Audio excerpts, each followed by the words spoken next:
Yes, it is. And I think we have all of our members here. I see Cam's name. Tom's here, Tom Renner, Tom Stegman, Randy Timmer, Randy Van Wynen, Chris Campbell, Cam Doherty, and Sean Russell. Yep, we are all here. Okay, so I'll call the meeting to order. Thank you, everybody, for showing up this evening. And first up on our agenda is the approval of the agenda. Make a motion to approve. I'll support. Okay, is there any discussion? Seeing none, we'll do a roll call. Doherty? Here. Russell? Here. Campbell? Here. Timmer? Here. Van Wynen? Here. Stegman?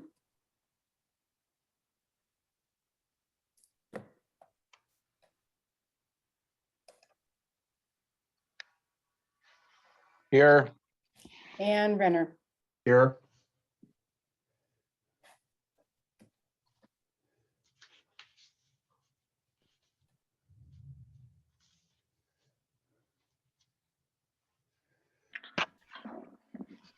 Okay, so that was a roll call for attendance. So now we'll go back to the approval of the agenda. All right, we'll try this again. Doherty? Yes. Russell? Yes. Campbell? Yes. Timmer? Yes. Van Wynen? Yes. Stegman? Yes. Renner. Yes.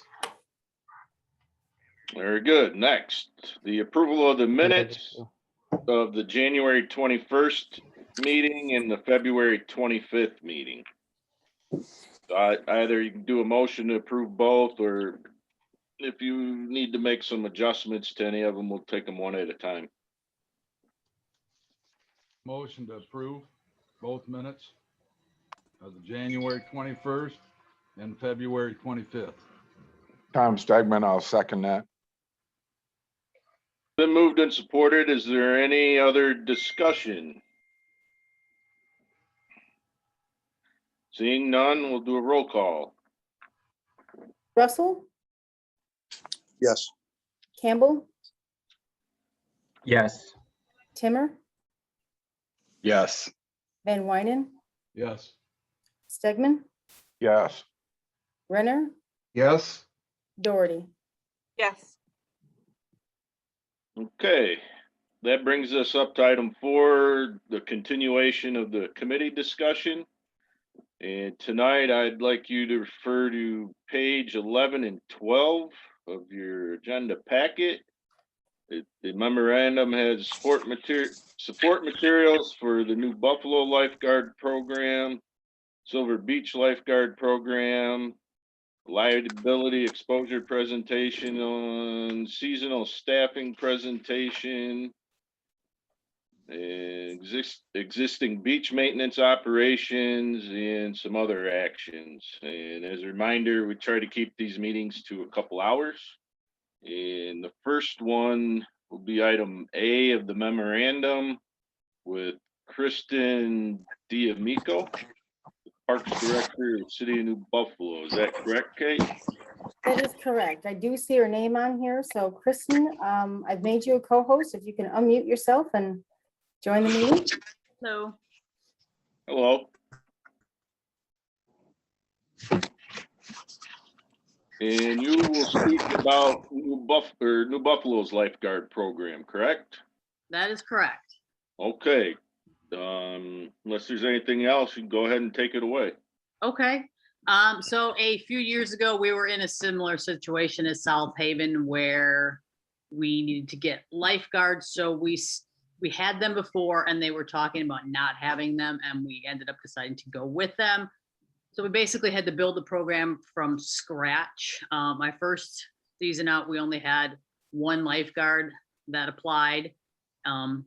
And so we kind of just did like a beach patrol where we just gave out information, and we've built the program ever since. The second year we had 5 guards. Last year I had 9, and this year I have 7 guards guarding my beach. They're all full-time guards. I'm looking for maybe 1 to 2 more part-timers. We do guard our beach 7 days a week from the hours of 10:30 to 7. And then the guards are doing a rotating shift when they're out there in the tower. So we have them in the tower for so long. Then they're what we call a down guard, and they respond to different things going on the beach if a guard in the tower calls and needs somebody. And then there's a time when the guards are on a break to get away from everything. They do trainings every morning, so they'll do out and swim. They do different rescue drills, stuff of that nature. I don't know how much information you guys want, or you can ask questions. Maybe that's a better way. But it was hard to build the program from scratch. It's been difficult to find good quality lifeguards. Luckily, I have a lot of them now that have been trained that keep returning, which does make a big difference. So like this year I have 5 returning and 2 new ones. So that helps, because then the 5 returning can train the 2 new ones as well as going through all the training. Okay, thank you, Kristen. Now, unless you have anything more to say, I will ask the committee members if they have any questions for Yeah, you. I'm not sure what kind of information you want, so maybe it's just better if you ask me a bunch of questions. Okay. So if you're on the committee, now's the time. Just raise your hand or unmute and ask a question. So, All right, yeah. Chris, you start out. Yeah. What age do you see a lot of the lifeguards being? And then roughly, if you don't mind me asking, what is pay for these lifeguards? So I do have 2 lifeguards there in high school. The rest of mine are all college aged lifeguards. So one is like 17. Last year I had an 18-year-old. The rest are 19, 20, 21, that range. We pay 12 to 14 for the guards, and then 14 to 16 for the head lifeguard, depending on their experience level.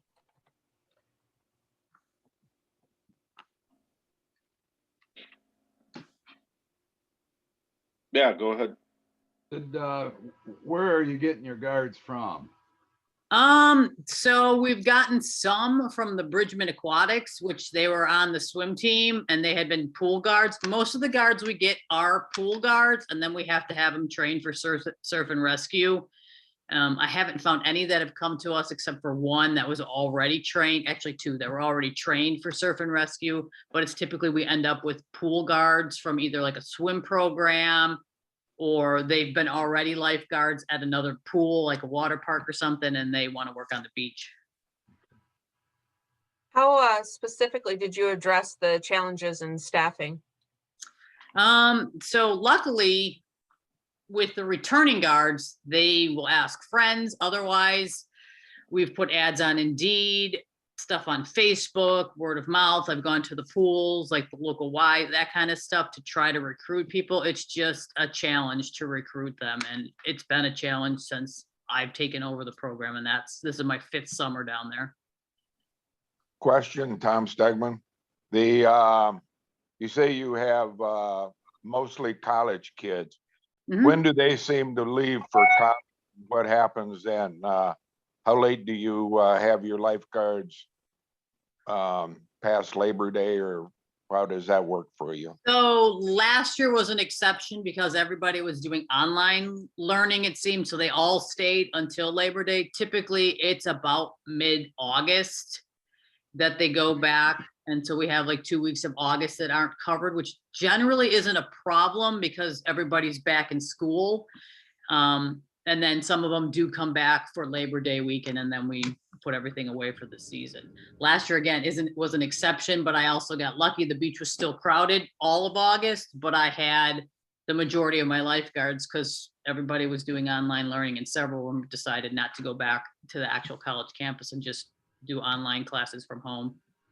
So I understand then Labor Day is your last weekend for lifeguards, or maybe a weekend after that? Nope, just Labor Day, because by then everybody is back in school and I don't have anybody to staff the program. Okay, and you start your program when? Memorial Day weekend. Okay, thank you. You're welcome. Let's see, Timmer.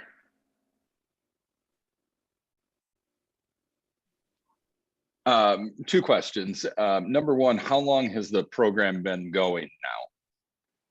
So I've been head of it for 4 years. It was ongoing before that, but before that, I think it was just a bunch of high school kids out there lifeguarding. Now we actually have, so for the past 4 seasons, we've had a structured program, and every year we try to build on that to make the program better. Okay, all right. And then my next question is, how many beaches? We just have one beach, and our beach is very Okay. small. I mean, you guys have 7, I think. I have one beach that's 800 feet long, Okay, but it's All right. incredibly crowded in the summertime. Tom Thank you. Stegman, question? Wait, hang on, Tom. Were you done, Randy? Yep. Okay. Go ahead, Tom, and then Chris, after he's done, we'll come to you. Okay, question about, do you know about how many saves you actually had? So last year we had, I think, 5 saves. The year previous, I believe it might have been 10. I don't have the information from. We had 1 drowning last year, but it was in the hours after the lifeguards had already gone home. The conditions were red flag conditions, and the gentleman went in anyways. He was there from out of town and went in the water anyway. And So what is your criteria that you call a save? if the swimmer is in distress and the lifeguards have to physically go out and pull them in. So we did have like 5 of those last season. All these people go in on red flag conditions. So we've gone to a system now that if there's a red flag up, we actually have guards along the shoreline telling people not to go into the water and explaining to them why we don't want them in the water. Again, once we leave the beach, it's kind of a free for all. There's nothing I can do about that. But while we are there, we are at least explaining to them the risks involved in going into the water when it's a red flag. And do you have buoys out there, swim We do. buoys? 2 seasons ago, we had 2 lines of buoys. We've gone to the 1 buoy line. Last season, that seemed to be more manageable, and we brought the 1 line in, and it's basically no boats, but that's also the swim zone, and that seems to be more manageable than the 2-line buoy system. And how deep of water do you place them? It depends on the sandbar. So every year it kind of changes. So we go out in the beginning of the season before we drop the buoys and check where the sandbar is and what the depth is. So it's usually like 10 to 12 feet of water they'll get dropped in. Okay, thank you. All right, Chris. Yeah, and you may have said this, my mic was cutting in and out because I was switching to the headphones. But with red flags, do lifeguards make rescues on red flags, or do they call it in, or how does that work with? No, they do highway? go out there on a red flag, but that's why we've gone to a beach patrol during red flag, because honestly, I don't want them to have to go in on a red flag, because now I'm risking their life and the guy that's out there drowning.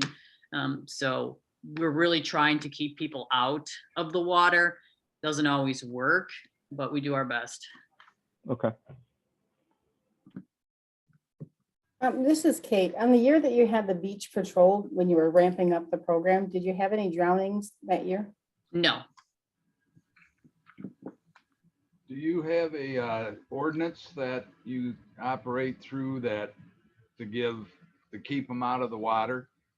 Or No, there is no ordinance that states you can't go in the water in a red flag, because I guess legally, I don't think I can do it? force them to stay out of the water. So basically what we started doing is educating them the risk in going into the water when it's on a run flag, because a lot of people do not understand structural currents and, longshore currents. They don't even understand that if I have an offshore wind, that if they bring a flotation device, they could be blown out into the middle of the lake and can't get back. So we try to explain this stuff to them and get them educated, which that has been helping.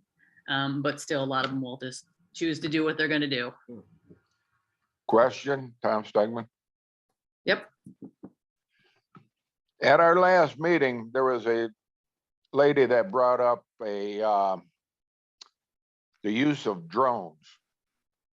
And I thought it was very good because the drones can even drop a life ring if needed, or when the conditions are rough, they can fly them up and down and warn the people that they should not be going into water. Has your program thought about using any drones? We've discussed it, but we haven't done anything towards it. We do have a police officer that has a drone that will send it up for us from time to time. Just especially on like 4th of July, we sent it up to see what it was like out there and to get a gauge of how crowded the beach is, because you really can't tell how many people are on your beach from the ground until you see it from an aerial view, and then it's a massive amount of people on the beach. But we've discussed it, but not really done anything about it. Thank you. Mhm. Okay, does the committee have any further questions? Yeah, I do. I have two quick questions. I can't recall how long you said you were in between that you didn't have a lifeguard program. And then the second part is, was there a specific impetus to bringing back lifeguards?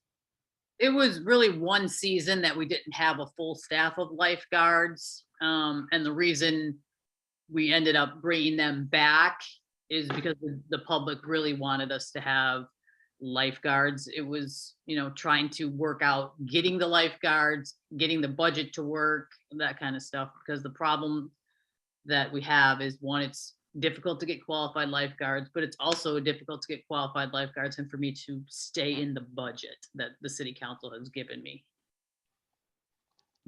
Where do you put your signs? You got warning signs or? So we do have like a flag warning sign. So it explains what the flags are, right at the flagpole in our parking lot before you actually get out onto the beach. And then on the lifeguard towers, we have the Rip Current signs. And then this year, we're actually doing similar to what you guys have, which is the Safe Kids Station. So on there also, we're gonna put the life jackets and then a little bit more information about currents so people can understand that stuff. We've also thought about doing an actual like information board, like a moving sign, electronic sign that would kind of explain the weather conditions and everything. But I also do a daily beach forecast post on Facebook every morning, which will tell you the water temperature, the weather, the conditions of the water. So, and I also tell you what flag it is. So every day from Memorial Day to Labor Day, that's out for people to know that it's a green flag. This is the water temperature. It's a red flag. Stay out of the water, that kind of stuff. Thank you. Mhm. Yeah, go Hey, ahead. Kristen. Sorry, did I Um, jump in on somebody? Yeah, I missed what's roughly your budget, if you don't mind me asking? So we just increased it this year for salaries. It's 60,000, which again, I have a small beach. That will get me 7 full-time lifeguards, 7 days, and 2 possible part-timers if I can get them. And then we have another $7,000 that goes into a training and equipment every year. And that also includes their uniforms. Prior to that, it was 42,000, and it's tough to have 7 days a week with 7 guards for that budget. What's who do you do training through? Or do you guys? We do the the Red Cross training to get them certified, and then we go to Great Lakes Surf and Rescue to get them surf and rescue trained. And then we just do a lot of in-house training with drills and stuff for the guards. Oh, maybe I got it back. Everyone back. Did I just freeze or did everybody freeze? I think you froze. No. I'm sorry, I missed the rest of the training. I heard the Red Cross. And then we go to Great Lakes Surf and Rescue for them to get Okay. surf and rescue trained. Oh, so is there a fee for them as well? Yes, there is. It's Okay. a one rate for everybody to go. Okay. Okay, any other hands up? I thought Tom had his hand up, Tom Renner, and I wasn't. Well, I was gonna ask budget and you answered that. This a minor question, but do you allow flotation devices, people to bring flotation devices out to play in the water in? We do, and then we also have a warning flag for when it's an offshore wind to kind of tell them not to bring them out there. We try to keep that down. And Hey, we Kristen, will this is warn them. Sean. Yeah, take here. Hang on, Sean. She was explaining something that Renner had asked. Is your beach close to a pier? Not a pier, but we do have a structural out there. We have a rock wall jetty, so we do have a structural current that can get really, really dangerous. Okay, thank you. Okay, Sean. I think I have a delay there. Tim, can you hear me? Yes. Okay. It might be in and out a little bit, but yeah, Kristen, Sean Russell on the committee here. Thanks for coming. I was a lifeguard a long time ago, so appreciate what you're doing. It's pretty awesome to see program you built. I just had a couple quick questions on the drownings. You said you've had none since you had the program back up and going. We had one last year, and that was after the lifeguards were off duty, and it was also a red flag Yeah. day, and they went in Okay. after the lifeguards were off duty. Gotcha. Do you know, I know you came into the program recently or fairly recently, but before that, do you have any historics on when they didn't have a program, what the drowning numbers were like? As far as I know, they've always had lifeguards, if you want to call that a program. There was a drowning, I want to say, I think about 10 years ago, I think it was. Okay. Again, that was off duty. The lifeguards weren't on duty, and there was a drowning then. Okay, cool. And then my second question was just current practices question. Can you talk us through what your guards have as far as kind of what their setup looks like right now, how many stands you have, and you know where they're placed and what kind of equipment are on them? So we have 2 stands. We have the main tower, which we usually keep 2 to 3 guards in, and then we have a second smaller tower, which 1 to 2 is down there guarding the other end of our beach. Again, my beach is only 800 feet long, so it's not very big. Both canopies on both the towers. In the towers, in the main tower, we have like first aid equipment, an AED, a megaphone. They have all their cans, water, that kind of stuff. And then we started implementing last year a rotating schedule, which seems to work really good because then the guards don't get worn out by sitting in the stand all day. So they'll sit in a stand for, you know, however long it was, and then they'll rotate to what we call a downed guard. And they will be like in a tent that we have on the beach. And basically they respond to either an emergency or just anything that's going on the ground, like a first aid, or people are on the rocks, so we got to try to get them off. So the guys in the tower will say, I need a down guard to go talk to the guys swimming in the harbor. So then we do that. And then we have guards that are on break. That we implemented last year, and it seemed to work really well. I didn't have the guards getting worn out as quickly, and they were able to focus better when they were in the tower. Yeah, I could see that. As far as from the water, I think we're like 25 yards from the water. It's been changing because obviously the lake levels have changed all the time. So we kind of adjust it once we get ready to set up the beach. Okay, awesome. Last quick question, and I'm sure I'll think of more, but I appreciate your time. The relationship with the fire department and the police department. We talk a lot about, you know, a program again, if we go that direction, and the relationship to kind of force multiply the police officers and how much they're down on the beach, and the fire department and how much they have to interact. What's been your experience, both when you guys just had the roving patrol as well as when you moved into lifeguards? How's that relationship been, and has it been, you know, useful? Yeah, so we do have a Marine Division of Police that's active in the summertime. They are generally in the area of the beach. They're not always on the beach because they also assist our road officers, because we obviously don't have enough staff. It's hard to get staff to do, you know, for anything right now. So we have a Marine Patrol, and they're generally down there. And we have radio. So if we run into an issue, we can radio them. The fire department is the same. On my radio, I have the police and fire direct. So the guards can always call me. And if there is an emergency, or, you know, if it's like a drowning, or we had a boat fire last year, it's a 911 call. So we can get the Coast Guard dispatched and whatever else we need. Awesome. Cool, thank you. Could you tell Your us? fire department is part-time, right? I'm sorry, what was that? Your fire department is what they call part paid. It's not. Yes, ours is a volunteer part-time fire department, but then we also have the township. So they respond as well. But they're also part paid. Yeah. Mhm. And what about ambulance? Where do you, when you need an ambulance, where does that come from? We have Medic One and they're right in town, actually, so they are probably 2.5 miles from the beach. Thank you. Yep. What would you say are the main differences between the level of service or types of services provided between the year that you had beach patrol and then now that you have lifeguards? Well, the year I had beach patrol, I only had one lifeguard and we had some volunteers. So there wasn't much of a service other than giving out information, because obviously one lifeguard can't go perform a rescue safely. So she was out there basically informing the public and watching people swim and, you know, kind of warning them.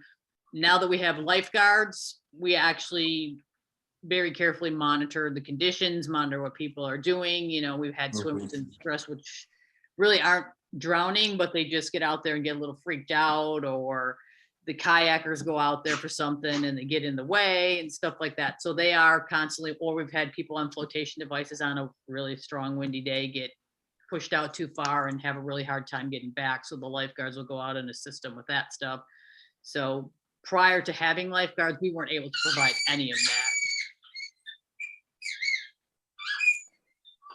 Kristen, I have two follow-up questions. Sure. You said when you have an offshore wind, you put a flag up. Is that just a yellow flag or a red flag, or is it a It's separate? like colored it's a flag? windsock, and it basically, and it's on also on our flag system sign. It allows people to know that we really don't recommend you bringing out flotation devices. And again, if it's a offshore wind and I am putting my forecast up for the day, I also warn people that it's offshore wind. Please don't bring them down, because you can be out offshore before you know it and won't be able to get back. So that's been a big, I will say the Facebook posts that I do my daily beach forecast that give them the weather and the water conditions and the flag and all that has been a really big hit with people. They like being informed.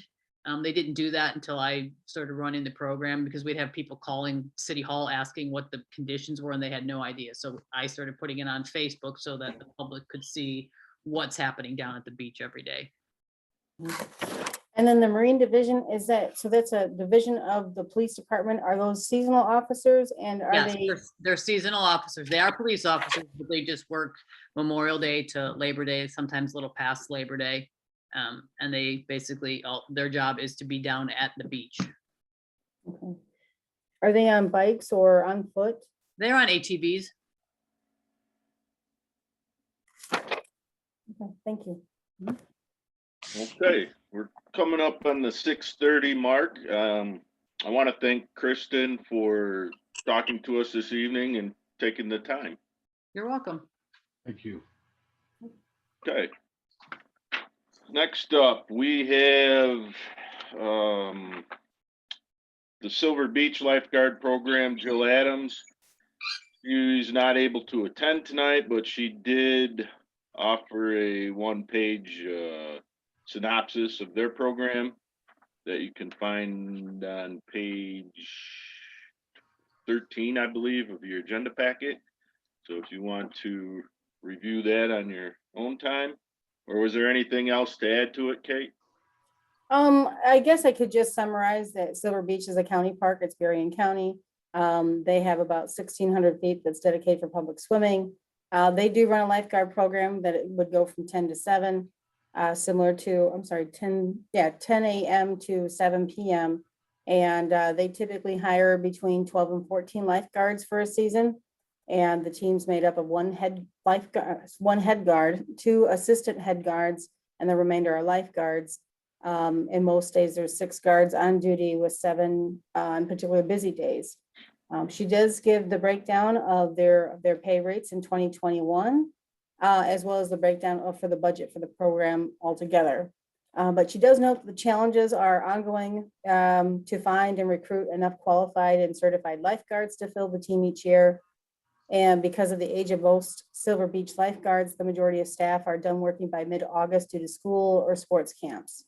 A challenge in 2020/2021 is finding local classes for lifeguard certification and recertification, since many were delayed or canceled due to COVID.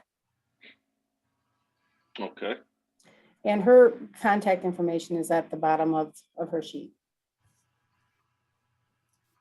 Any other discussion items for this before we move on? We do have, go ahead, John. Oh, I was just gonna ask you, Kate, I'm sure she would have put it on here, but I was just curious in your conversation or if you had a chance to interact. Did they talk at all about what their drowning or assist statistics were? I can't remember if I've ever seen that. I know that Griffin has reached out to her. I'll ask Griffin if he can remember if they've talked about that. Sure, Okay. that's a great question, Awesome, Sean. thanks. Can everyone hear me okay? Yeah. Okay, that's a great question, Sean. We didn't get into that level of detail.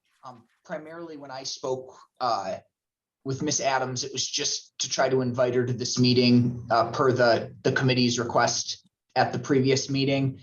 When I found out she wasn't able to attend, I asked if it'd be possible for her to put some summary information together, and that's what you all have before you.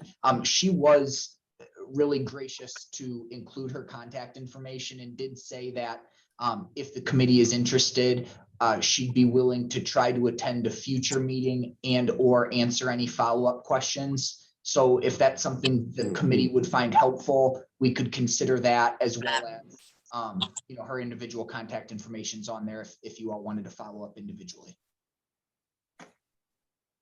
Okay, roger that. Thanks, Griffin. Okay. And Tim, I do see a hand up. Do you want to take comment right now, or where do you want to wait till the end? To the end. Okay. That way we can get through this agenda a little quicker, I think. A lot of stuff here. Mhm. All right, so item C is liability exposure presentation by Nick Curcio, City Attorney, City of South Haven. Okay, Nick. Hi. I didn't know if someone was going to put the PowerPoint slides up or if you have them with you physically. I can do that for you, Nick. Okay. Let me just get this sorted out.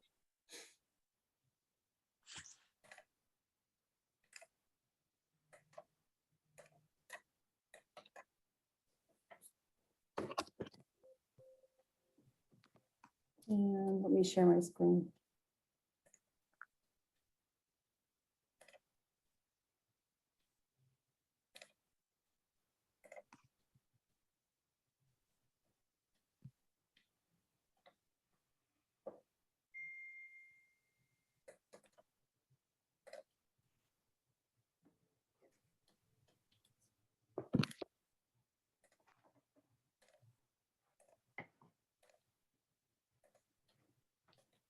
Okay, Nick. Can everyone see that? Yep. Yes. All right, so Nick, I guess we'll go right here. Yeah, that's great. So we'll kind of go through this introductory stuff fairly quickly. I think the committee's already discussed some of these things, but just as a brief introduction, municipal beaches are public property, typically under the control of local municipalities, and municipalities have the ability to regulate conduct on the beach, generally thought up to the high water mark. And there are a variety of different approaches that municipalities employ to keep visitors to the beach safe. And state law doesn't require any particular approach. So the decision, whether to have lifeguards, whether to do the flag system and other things are all local decisions. And I think you're all well aware of that and have been discussing those things in your last several meetings. Going on to the next. So there's a number of possible approaches to include within a beach safety program: warning signs near dangerous swimming areas, notification systems, police patrols on the beach, first responders stationed close to the water, and then public lifeguard programs, which I understand this committee's been talking a lot about in its last several meetings. Just kind of a history of public lifeguard programs in Michigan. Again, I think you're likely pretty well aware of this, but several decades ago, lifeguard programs were pretty common across the state, particularly on the Great Lakes. In the mid-1980s, the state of Michigan began phasing out its lifeguard programs in state parks. At that time, and as been kind of rehashed in statements from the DNR, I was able to find a fairly recent statement from a DNR spokesperson explaining why they dropped the program. The reasons cited were the cost of administering lifeguard programs, the difficulty of recruiting qualified staff, and then the concerns about parents leaving children unattended on beaches when lifeguards are present, essentially kind of using lifeguards as a de facto babysitter service. So after the state of Michigan dropped the program, many municipalities began doing the same over the course of the 90s and the early 2000s, to the point where now there's not many municipal lifeguard programs left, at least on the Great Lakes. New Buffalo is obviously one example, and there are a handful of others. But for the most part, most of the lifeguard programs have been phased out over the past few decades. The city of South Haven's program was discontinued in the early 2000s. Again, I think this committee is aware and has seen and discussed an attorney opinion that was obtained at that time. We're going to talk a little bit more about that opinion tonight. Again, it's fairly dated at this point, having been issued in 2001. But I'm going to go through it in the next couple of slides and then talk about some things that have maybe changed a little bit since that opinion was issued. So a few notable aspects of the 2001 city attorney opinion, and I believe that opinion was included in the last packet of this for this committee, if I'm not mistaken. But the first thing that the opinion does is it makes clear that the city was considering dropping the lifeguard program for reasons unrelated to liability. The very first paragraph of the opinion states that the city was considering dropping the program because of the difficulty of attracting and retaining well-qualified lifeguards. It was only after those discussions started happening that the city manager approached the city attorney to discuss the liability considerations. So I think that just kind of important to show that the liability was not, it was a factor in the decision, but it was not the driving factor in terms of how the decision got going in the first place. The second notable aspect of the opinion is that the only issue that it directly and conclusively addresses is whether discontinuing the lifeguard program would increase the city's risk of liability. So there was a concern at that time when the city began discussing discontinuing the program, that in doing so, the city would be opening itself up to liability. The city attorney at that time opined that he did not believe that was the case, that it would not materially increase the risk of liability to not have lifeguards on the beaches. The opinion notably does not specifically and conclusively address the opposite issue, which is whether discontinuing the lifeguards would actually lower the risk of liability.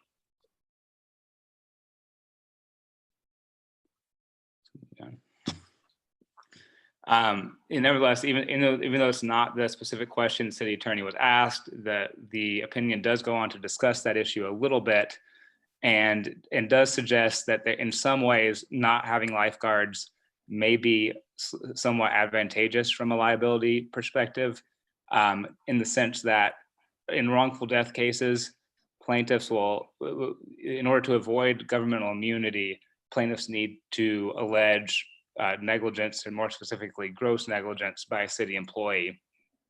And when there are, the basic theory is that the more employees are present on the beach, the more possible it potentially becomes to make a plausible claim that a drowning was the fault of a city employee. And the kind of theory that's suggested in the opinion is that if there are no municipal employees on the beach at all, it becomes harder then to successfully sue a municipality. Now, as we'll get into on later slides, the experience over the last 30 years suggests that may or may not be the case. Claims continue to be brought against municipalities even when there are no lifeguard programs. That there's other ways to make claims. A lot of recent claims have been made on the basis of the municipality was grossly negligent for not closing a beach. You can make a claim like that potentially even when there's no one physically present. We're going to get into that a little bit later, but that's kind of the underlying theory as to why the city attorney in 2001 suggested that eliminating lifeguards could potentially lower the city's risk of liability. So this presentation, City Manager Hosier asked me to kind of review and discuss the 2001 opinion and to provide an update as to how the laws changed a little bit since 2001. Specifically, we're going to talk about the concept of liability versus out-of-pocket litigation costs. We're going to talk about an overview of vicarious liability. Vicarious liability just means the holding a municipality liable for the actions of its employees. We're going to explain new developments in vicarious liability law, and then look at some real-world examples of wrongful death suits involving beach drownings. Some of the key takeaways from the presentation, I've alluded to some of these already. It remains true that a municipality can choose not to provide lifeguards without materially increasing its risk of litigation costs. However, I think it's difficult to definitively say which type of program, a program with or without lifeguards, presents the lowest risk. It's a really kind of multi-factor analysis, and I don't think it's difficult to say one way or the other which type of program is going to result in a city spending less money on litigation-related costs. There are several recent court decisions that make it more difficult for plaintiffs to prevail in wrongful death suits. And that's true across the board, regardless of whether there are lifeguards present or not present. And we'll talk about some of those decisions in later slides. But even despite the difficulties from the developments in case law, plaintiffs still have a fairly strong financial incentive to sue, that being the estates of drowning victims, and that there are allegations of gross negligence made in cases even when there's no lifeguards on the beach. And again, we'll talk about some of the theories that have been asserted in fairly recent complaints in municipalities across the state. So one kind of tricky, I guess, linguistic aspect of all this is that when we talk about liability, we talk about risk related to lawsuits. We often use the word liability, but in reality, the narrowest sense of the word liability means the amount that's ultimately paid to a plaintiff, either by a municipality or by the insurer. It doesn't necessarily refer to the amount that a municipality spends related to a lawsuit. And there are a number of factors that go into what the ultimate kind of payout by the municipality is. So we'll talk about how the city's risk coverage, which is basically insurance, works. So a municipality can incur substantial defense costs even when it's ultimately found not liable in a case. And that happens with some frequency. On the next slide, talk about the city's coverage. The city has a general liability policy through what's called MMRMA. A lot of municipalities throughout the state have the same coverage. The policy has a $75,000 deductible on most claims, including wrongful death claims. And that means that the city pays the first $75,000 associated with each lawsuit. That includes, the cost of defending the lawsuit. The insurance company will assign an attorney. The city will pay that attorney's fees up to $75,000. And then if the city owes anything to the plaintiff, either by way of a settlement or by way of being found liable by a court, then it'll pay that amount up until the $75,000 deductible is met.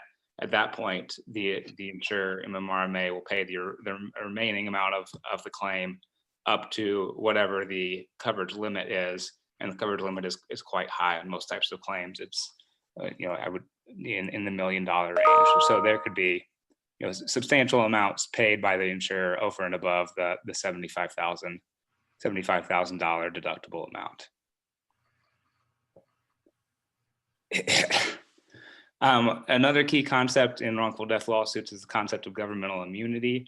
Anytime you're suing a municipality or municipal employee, this concept, which comes from state statute, applies. As a matter of public policy, the state law provides very broad immunity from suit, with only a few exceptions that are narrowly construed by the courts. So the bottom line is that government agencies' employees are generally not held liable for tortious injuries, except in very narrow circumstances enumerated by the legislature. And as we'll talk about on the next slide, the most commonly asserted exception in a wrongful death case is what's called the gross negligence exception. So negligence is basically not doing things sloppily, essentially not living up to the standard of care expected of an individual performing a specific service. Gross negligence is far beyond that. The courts define it to mean conduct so reckless as to demonstrate a substantial lack of concern for whether an injury results.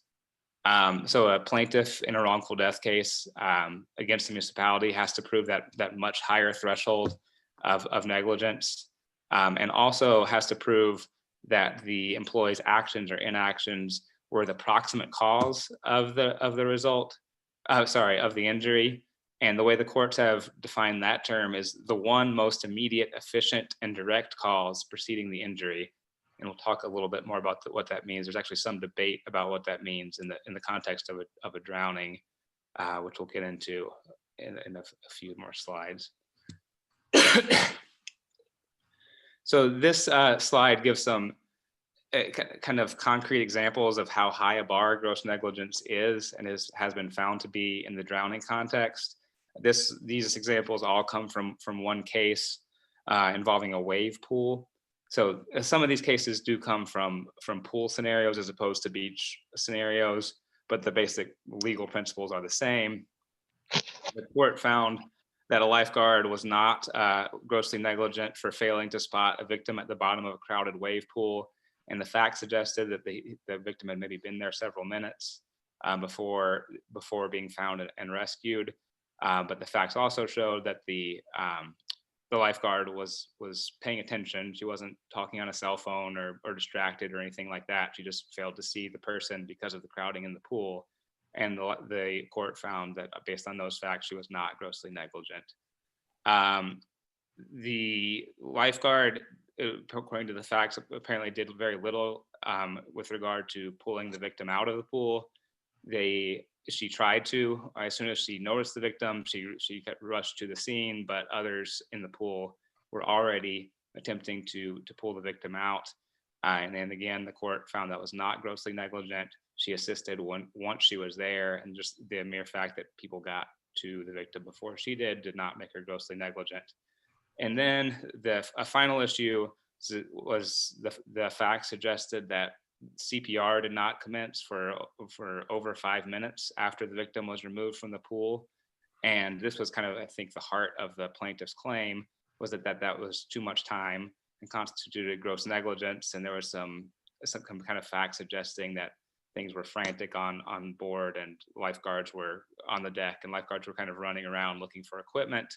And the court found again that may have been negligent to not start CPR for 5 minutes, but it wasn't grossly negligent, again, because the lifeguards were trying to save the victim. They were not demonstrating careless disregard for the victim's help. And they found no liability on those circumstances, even with that fairly significant delay in starting CPR. So that just kind of goes to show that it is a very difficult standard to prove the level needed to achieve liability in these governmental immunity cases. And again, that's just one of the two elements. Moving to the next slide, the second element, not only do you have to show that there was grossly negligent conduct, you also have to show that if it wasn't for that grossly negligent conduct, the drowning would not have occurred, or the injury would not have occurred. And there's a bit of a debate going on in the courts right now about how that applies in a rescue type situation, including a lifeguard situation. In a 2015 case, the court said some things that really suggested that a negligent rescue could almost never be the proximate cause of an injury or of a death, because in order for the rescue to be needed, something would have already had to have gone wrong that is the more immediate cause of the death. And in this particular case involved another pool drowning. And the court said, because there were more immediate causes for the drowning, such as the swimmer's decision to enter the deep end in the first place, the lifeguard was not grossly negligent.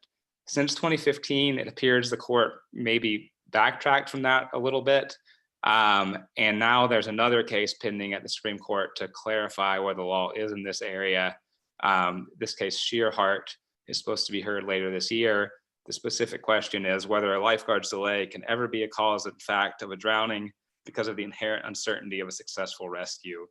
And that could be a very significant case in terms of municipal liability for drownings, but really for any type of, for lifeguards, but really for any type of first responder type of liability.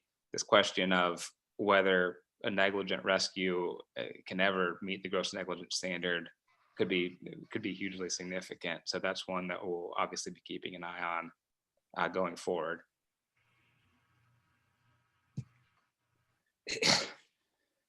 Just kind of a brief explanation of how these cases are litigated.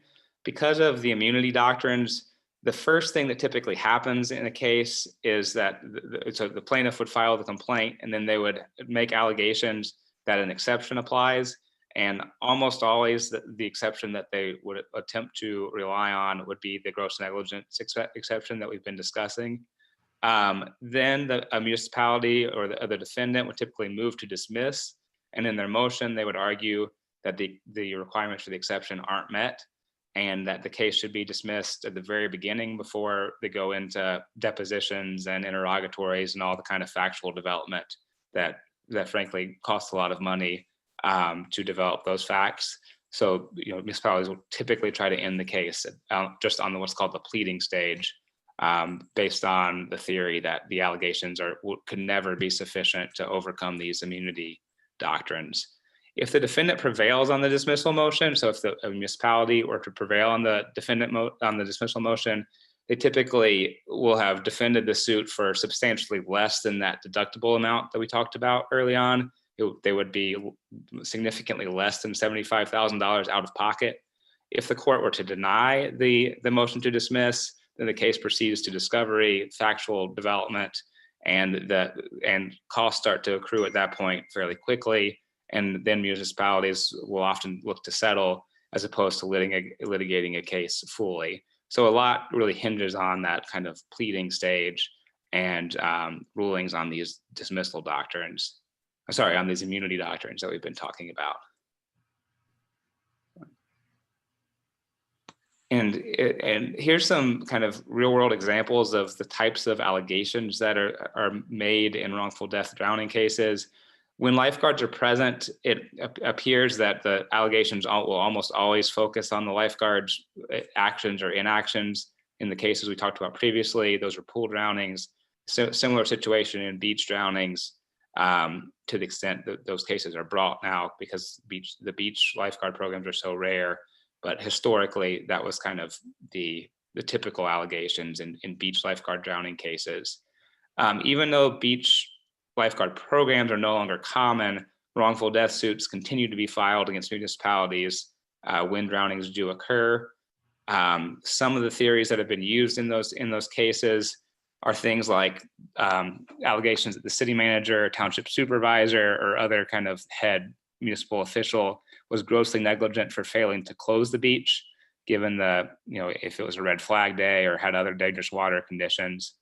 One complaint I saw alleged that a beach parking attendant was grossly negligent for failing to warn people as they got out of their cars that the conditions were dangerous. Seen allegations that first responders were grossly negligent in rescue attempts. So maybe a lifeguard wasn't present, but a police or fire department official attempted a rescue, and that could lead to allegations of gross negligence. And then there's been other kind of more creative theories like beach conditions, like the presence of a pier structure creates a nuisance that then gives rise to liability, and kind of things of that nature designed to avoid the whole gross negligence question altogether. So some of these theories, to my knowledge, have never been fully litigated. These are just kind of a sample of things that I've seen in complaints. And some of these cases have been settled early to where a court never ruled one way or the other whether they were viable. But this is just an example of the kinds of things that plaintiffs can potentially allege. And a final point is that a lot of the information I've presented in this presentation come from fully litigated cases. It's very difficult to find information on like what municipalities have paid out in a wrongful death claim, how many claims are brought each year against municipalities. that information just really isn't readily accessible. You kind of have to do digging with known cases and go through newspaper reports and things like that to kind of figure out what the lay of the land is here. Going to the next slide, I think we've got one more. So just kind of to recap and some final thoughts, the risk of liability and litigation expense is not the only relevant consideration in designing a beach safety program. Anytime a beach drowning occurs, there's a possibility that a wrongful death suit will be filed, regardless of whether lifeguards are present or not present. There are ways to bring plausible claims kind of in different scenarios. And then even if a lawsuit is unlikely to ultimately succeed, municipality will still incur defense costs and may possibly consider settlement to avoid incurring those costs. So that's all I had. If anyone has questions, I'd be happy to answer those. Okay, well, thank you, Nick. That was very informative. Are there any questions about the presentation from the committee? Nick? Yeah. With, where does is Lake Michigan federal property, state property? What's the lake considered? Well, my understanding is that federal jurisdiction starts at the high water mark of the lake. But there's at least concurrent jurisdiction, meaning the municipality can exercise at least some authority up to the high water mark. And the beach itself, meaning the sand, is city property. So the city could theoretically close this, the beach portion of that, is my understanding. So anything to try to get people or to find people for entering the water, we really can't do that, can we? You're right. That's my understanding, is that the public trust doctrine, it's called, gives people the right to walk on the beach and including to wade into the water. And there's not really the ability to prevent them from doing that.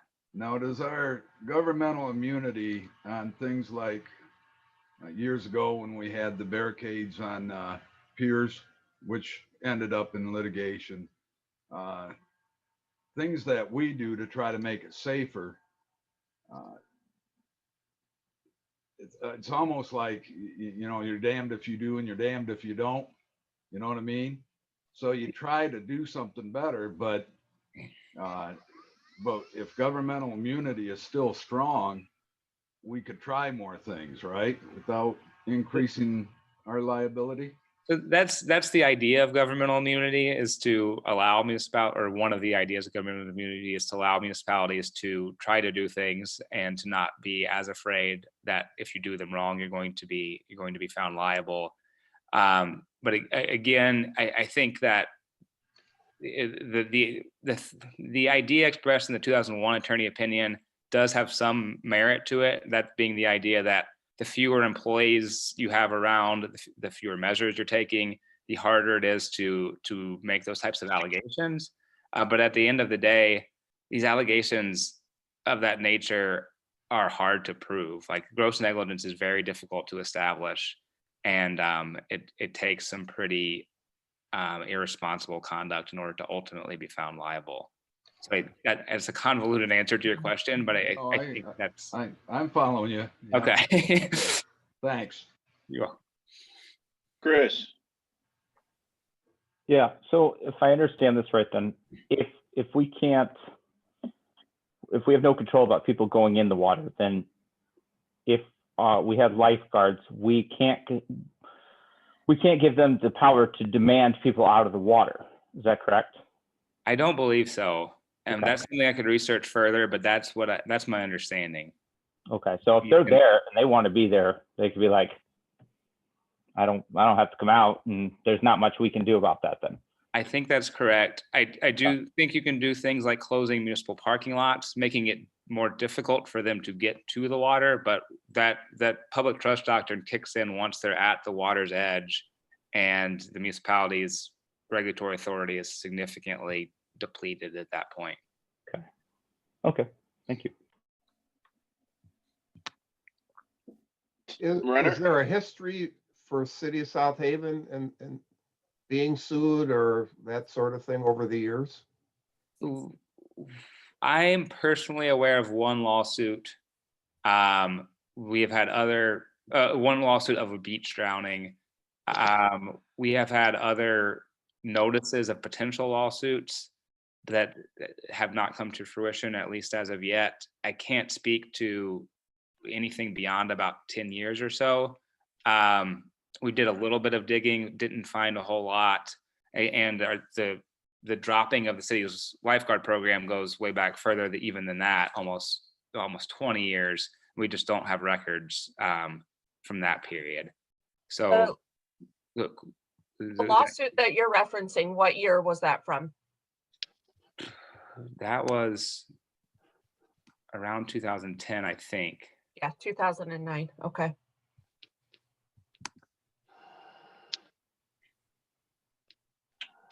All right, any other questions from the committee? Yeah, Nick, I have a couple. This is Sean. Sure. Can you hear me okay, Tim? Yep. Okay. Nick, the first one, just a quick one. I'm not real smart when it comes to this, but how is the liability different for lifeguards, or is it different for lifeguards from like other municipality or fire department or police? Is it is it looked at differently or treated differently as a program from what you've seen or your research? You're on a little bit of a delay, but I think I heard your question. The legal standards are exactly the same. It's the same gross negligence standard that applies to police, to fire, to any municipal employee. There are questions that arise. The Shearhart case I referenced is a question of how those doctrines apply in the context of lifeguards specifically. But the general concepts are, it's the same statute, applies to all municipal employees. Okay. So a municipal lifeguard is treated differently than a lifeguard at like a YMCA pool or something like that. Those lifeguards would not enjoy, or their employer would not enjoy, the governmental immunity that a municipal lifeguard has. It's by virtue of being a city employee that they kind of have this higher threshold that a plaintiff would have to establish. Okay. So by nature of them being employed by the city, in this case, it would fall under the same type as the fire or the police. Basically what we're already doing with those organizations. Correct. Okay, cool. And then the other question I had was the proximate cause. I was just reading through your slides and doing some research on proximate cause. That was pretty interesting. I didn't know that. Can you give an example of proximate cause? That sounds like it sets the bar at a whole other level. And I was very concerned with today's society and just, everybody wanting to sue for everything. But as I read more about the proximate cause, it seemed like it was very specific that, a lifeguard not noticing something wouldn't rise to that level, even the gross negligence, but specifically the proximate cause. What would be an example of that? Is that like somebody pushing somebody's head underneath the water, or what is an example of that? Well, yeah, someone pushing someone's head under the water would very likely, that would be a proximate cause. I think the question is, in these cases, when there's no human actor that's causing the drowning, so no separate human actor, like it's not an intentional drowning situation where someone's dunking someone under the water, but someone just can't swim or something like that, or has trouble swimming for whatever reason, gets caught in a current, whether the failure to rescue them then becomes the most direct cause of the drowning. That's what the court's going to be addressing and trying to figure out in its next case. I think, clearly when someone, if someone does something wrong and, pushes someone in and their head bangs on the diving board and the person drowns for that reason, the negligent rescue is not going to be found to be the proximate cause in that circumstance. It's going to be the person who broke the rule and caused the drowning. It's in these situations where a rule wasn't necessarily broken and a drowning happens just because of an inability to swim, whether in that case the negligent rescue can be the can be the proximate cause. That's the open question that's going to be at issue in this Shearhart case, I think. Okay. That's two different categories of cases. And so just one more follow-up question. So an example of that might be a red flag that was flying and a warning for a lifeguard not to enter the water, even though we don't have jurisdiction of that.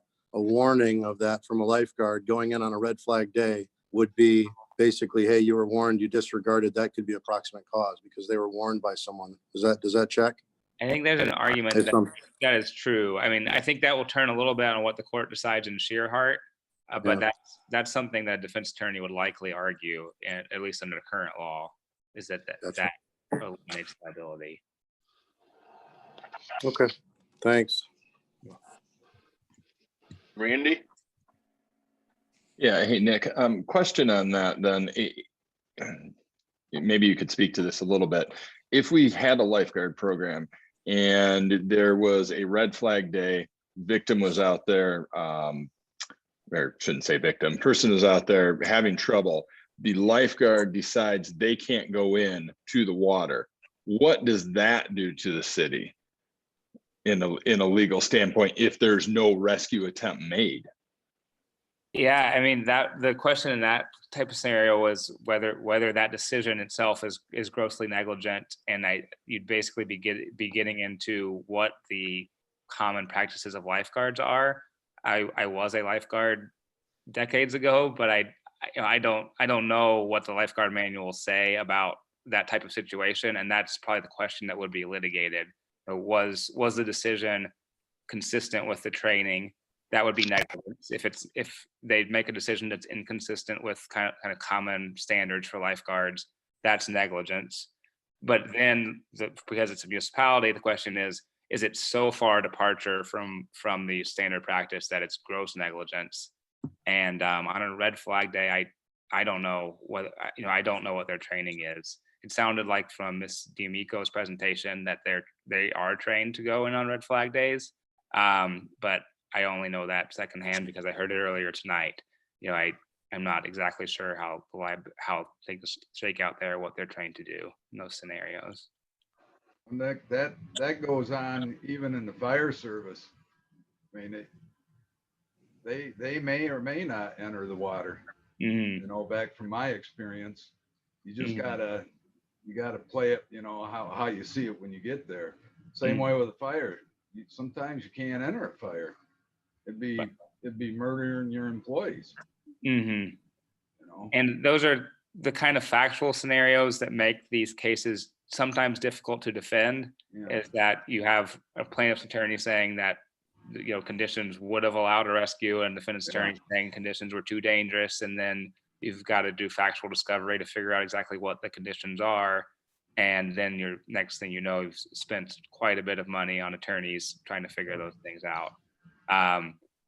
That would be an example of a complicated factual case in this context. Hey, Nick, this is Kate. Because of those kind of complicated fact patterns and because it is so factually determinative, do you see a lot of discovery that would go on before hitting that deductible? So 75,000 could easily be spent on discovery and investigating causes of action and defenses. Yeah, I mean, that kind of goes back to what I was getting at the very beginning of the or I guess it was toward the middle of the presentation when I talked about the mechanics of a wrongful death suit. Typically, a dismissal motion is going to be filed early, and it's going to make arguments that are as non-factual, not as non-fact-based as possible. So an argument that regardless of what even if you accept everything the plaintiff said is true, it's just not grossly negligent because it's within the standard practice of lifeguards or something to that effect. And then the municipality will try to get the court to rule in their favor very early before depositions can even occur. A lot hinges on that motion. If that motion is denied, if the judge finds that there's a possibility that they might be able to meet the legal standards, then it's at that point after the denial of the motion that defense costs really escalate pretty quickly. So that's kind of a pivotal part of these cases. So Nick, I just want to make sure I'm hearing correctly. It sounds like, at least high level, that having a lifeguard program or not having lifeguard program, our liability doesn't necessarily increase or decrease one way or the other. Same with our risk of lawsuit, whether or not we have a lifeguard program. So adding a lifeguard program wouldn't necessarily increase liability. Adding a lifeguard program wouldn't necessarily increase the risk of lawsuit. Yes, I think there's so many factors involved in what the ultimate cost the city incurs are, including the uncertainty of knowing whether the person could have been saved by a lifeguard, that it's just not possible to make that prediction when deciding whether to have a lifeguard program or not having a lifeguard program. The costs related to litigation are too difficult to predict. Okay, does the committee have any further questions for Nick? All right, well, thank you, Nick. Like I said, that was very informative.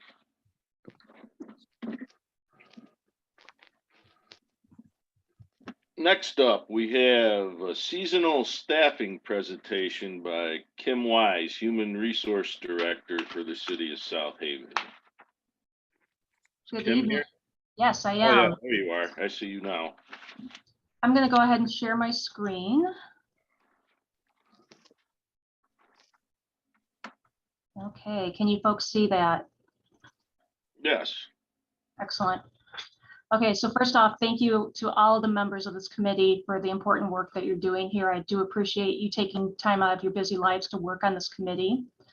What we wanted to do tonight was we wanted to provide some insight into our seasonal hiring and provide you with some preliminary and very rough costs associated with the possibility of re-implementing a lifeguard program.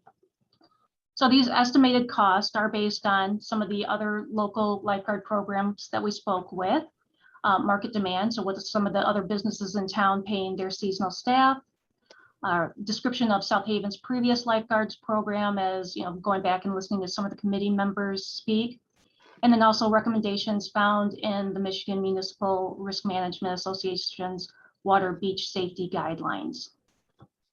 Okay, when it comes to equipment, we kind of came up with a list of equipment used at other local municipalities and also from the Great Lakes Water Safety Consortium's best practices for lifeguard equipment at guarded beaches. Just wanted to share, this one wasn't in your packet at first, but I did want to share this screen with you. Some hiring trends that we've had here at the city for seasonal positions. So as many of you will recall, we previously had like a bike program for police officers. That program ended in 2017 due to a lack of applicants. Chief Thompson can even tell you that when we did our last full-time hire for a police officer, we had maybe 10 candidates that applied. Typically in years past, we'd have about 30 candidates that would apply for a position like that. So we no longer have the seasonal police officers due to lack of applicants. Marinas last year was obviously a different type of year with the pandemic. The marinas were closed with high water and such. So we didn't need as many seasonal workers in 2020. But prior to that, we had to utilize J-1 visa workers to fill our staffing needs. Beach parking attendants, this has historically been a struggle for us to fill. Last year, we had 4 open positions. We were only able to fill 2 of those positions, which meant that we had to pull our administrative sergeant from the police department to come in and help collect money from those machines. So obviously that wasn't a great use of his time. Hopefully this year with the new systems that we're installing, we're planning on only hiring 2 people for that position. So we hope that'll be better for us this year. And then finally, parks and cemetery. Again, historically, this one's been a struggle for us to fill. Our parks and cemetery workers are the ones who go downtown, keep our the community of South Haven just looking great. So last year we had 10 open positions. We filled 6 spots. So with that in mind, we had to actually pull full-time staff from our Department of Public Works to help fill in the gaps, which resulted in overtime at a higher rate of pay for those folks. This year, our current open seasonal positions, we have some bridge tenders. We have 4 open positions. Luckily, 3 of them are going to be filled by returning staff. So that leaves us with 1 open position. We received 14 applications, but only 2 of those candidates have returned phone calls for interviews. So that's been disappointing. If we don't get that filled, we again are probably gonna have to pull somebody from our Department of Public Works to go and sit at the bridge. Again, seasonal parks, cemetery workers, that's a tough one for us to fill. We have 10 open positions again this year. We've received 12 applications and only one candidate has returned a call for an interview. We're gonna have to start getting a little creative with that. Dock hands over at the marinas again, we have 10 open positions. So far, we've received 9 applications. We've made job offers to 3 people so far. So we're making progress on that, but again, might be a bit of a struggle this year. And like I mentioned earlier, beach parking attendants, we have 2 open positions. Fortunately, we had a great candidate that is working for us as a crossing guard. And once the school season's over, they will be able to do move from crossing guard to beach parking attendant. So we're excited about that. When I wrote up these slides, we had 0 applications for that second position. Today, we did receive a couple applications, so we're going to be calling them for interviews. And just so you know, we do post our positions on our website. We've recently made documents that we put on Documents on Demand. So when I update that, it gets blasted out to everybody that is on our email subscription list. We use Indeed, Facebook, newspaper ads. We also use a service called Handshake, which sends out our job postings to local colleges because we're really hoping to get some of these college students to apply for positions. Our seasonal position rates, a couple years ago, we were able to get an increase passed by City Council. So every year it's been going up a little bit to help stay above minimum wage, but still, as you can see, it's not that much above minimum wage. So we start our seasonal staff at $10.86 an hour. If they are returning for their second year with us, we pay them $11.13, third year, $11.41, fourth year, $11.69. And if they're returning for the 5th year, it's $11.98. We do offer a retention bonus, trying to keep these folks for the season. It's 25 cents for every hour that they work during the season. Previously, we asked them to stay for the entire season. So if you're working at the parks, that might be through November. If you're working at the beaches, it would be through Labor Day. This bonus was not enough to keep staff, keep students from leaving. Obviously, they need to get back to school. So now we kind of switched that up a little bit. We're asking them to work for at least 110 days to qualify for that retention bonus. This is just a list of a handful of businesses downtown that are recruiting. If you talk to any local business person, they'll tell you they are desperate to hire staff. So this is a small list. I know that there's more than 50 other businesses that are also looking to recruit. For us, it's tough because we're competing with restaurants and bars where these college kids or people that are interested in seasonal work, they can make a great amount of money on tips. Next, I want to just touch base quickly on employment of minors. So I know I've heard some folks talking about hiring minors to work as lifeguards. So just want to be clear that according to the Department of Labor, you can have a 15-year-old working at a pool as a lifeguard, but they can't be working at Lake Michigan as a lifeguard. So again, that's rules from the Department of Labor. Youths under the age of 16 are not allowed to work as lifeguards at a natural environment facility such as Lake Michigan. Now for the city of South Haven, the only positions that we currently hire minors for are for the dock hands at the marinas. That's not to say that that can't change, but current state, we employ minors as dock hands. With that in mind, they must have a parent or legal guardian accompanying them to their pre-employment screening over at Bronson Pro Health.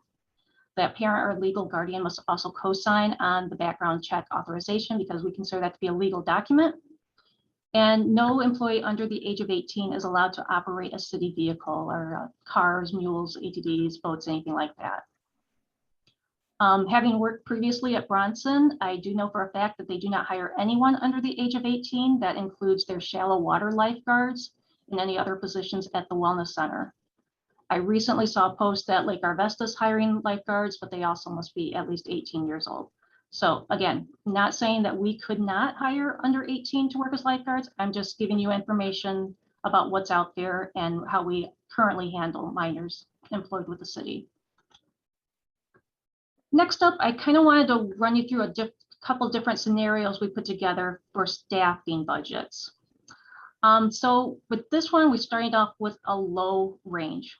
With this, we'd be looking at 1 head lifeguard and 4 lifeguards. The hourly wage that we have in here is $15 an hour for a head lifeguard, $13 an hour for just a regular lifeguard. From there, I based this on working 490 hours a season. That would break down to 35 hours per week for 14 weeks. Again, these are basic numbers that could be changed at any time. With a staff this small, you'd likely only be able to guard the South Beach though.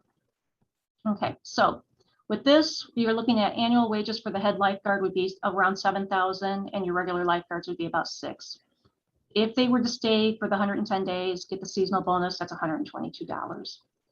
On top of that, you do have to add on all of the mandatory benefits, Social Security, Medicare, social unemployment, work comp, and then our cost of pre-employment screenings is $120. Uniforms, put that in there as well, and I was basing that off of like shorts running about $20, tank tops about 10, t-shirts 15, a hat 10, jacket, sweatshirt 30. Again, estimates, we could absolutely shop that out.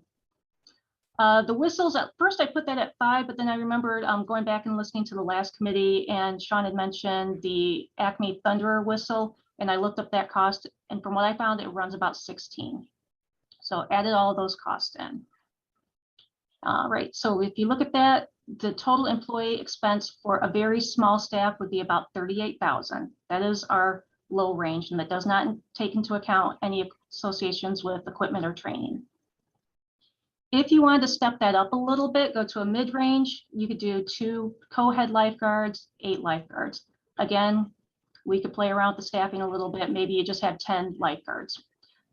For this, bumped up that hourly pay as again, trying to take a look at what we could recruit for. So for this one, you could pay like $16 an hour for your co-heads and then 14 for lifeguards. Running the numbers the same, 490 hours per employee per season, putting in your mandatory benefits. And then for that, you'd be running about 81,000. Again, you got 10 employees here. And if I remember correctly, about 80,000 is what we were running for the program back in 2000.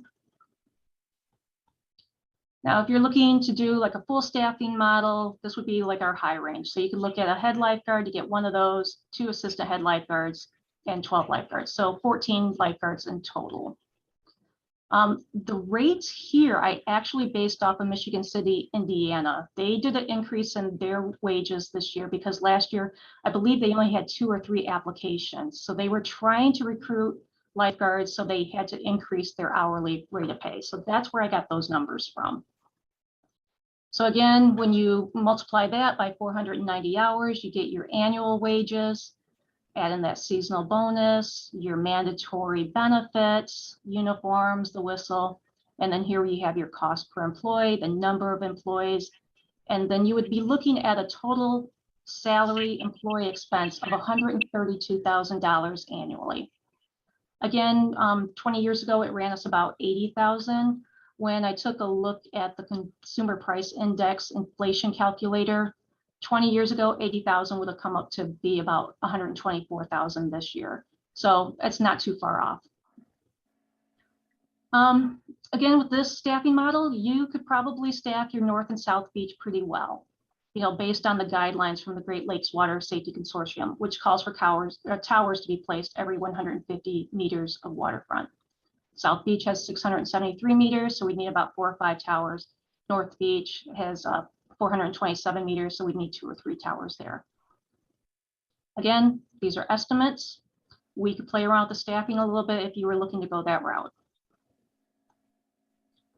Equipment cost, again, these are rough draft estimates associated with equipment, the lifeguards and the towers and the stations. This is estimated based on 7 towers, and if you're looking at like 10 guards on duty at any time. So with this, I got these costs from an online store called the Lifeguard Store. So you have your rescue can, portable radio, personal protection equipment, first aid response kit, binoculars, notebook, pens, swim mask, fins, sunscreens. Again, we could play around with this a little bit. So your total lifeguard equipment cost would be about $2,700. Some of this is going to have to be replaced due to wear and tear. The waterfront equipment, if you're looking at guard towers, rescue tubes, bullhorns, additional flags, signage, the spine boards, head immobilizers, life jackets, your total waterfront equipment cost could run you about 13,000. You know, there could be the possibility that we could get some of these from other, you know, municipalities are no longer, you know, if they have guard towers that they're no longer using. We would just want to make sure that they're definitely up to standard. Finally, some additional costs that we would probably run into, training cost. Some places do require that the candidates have the training already before they apply. I know from a recruitment standpoint, it's probably easier if you train the employee yourself and pay for that training.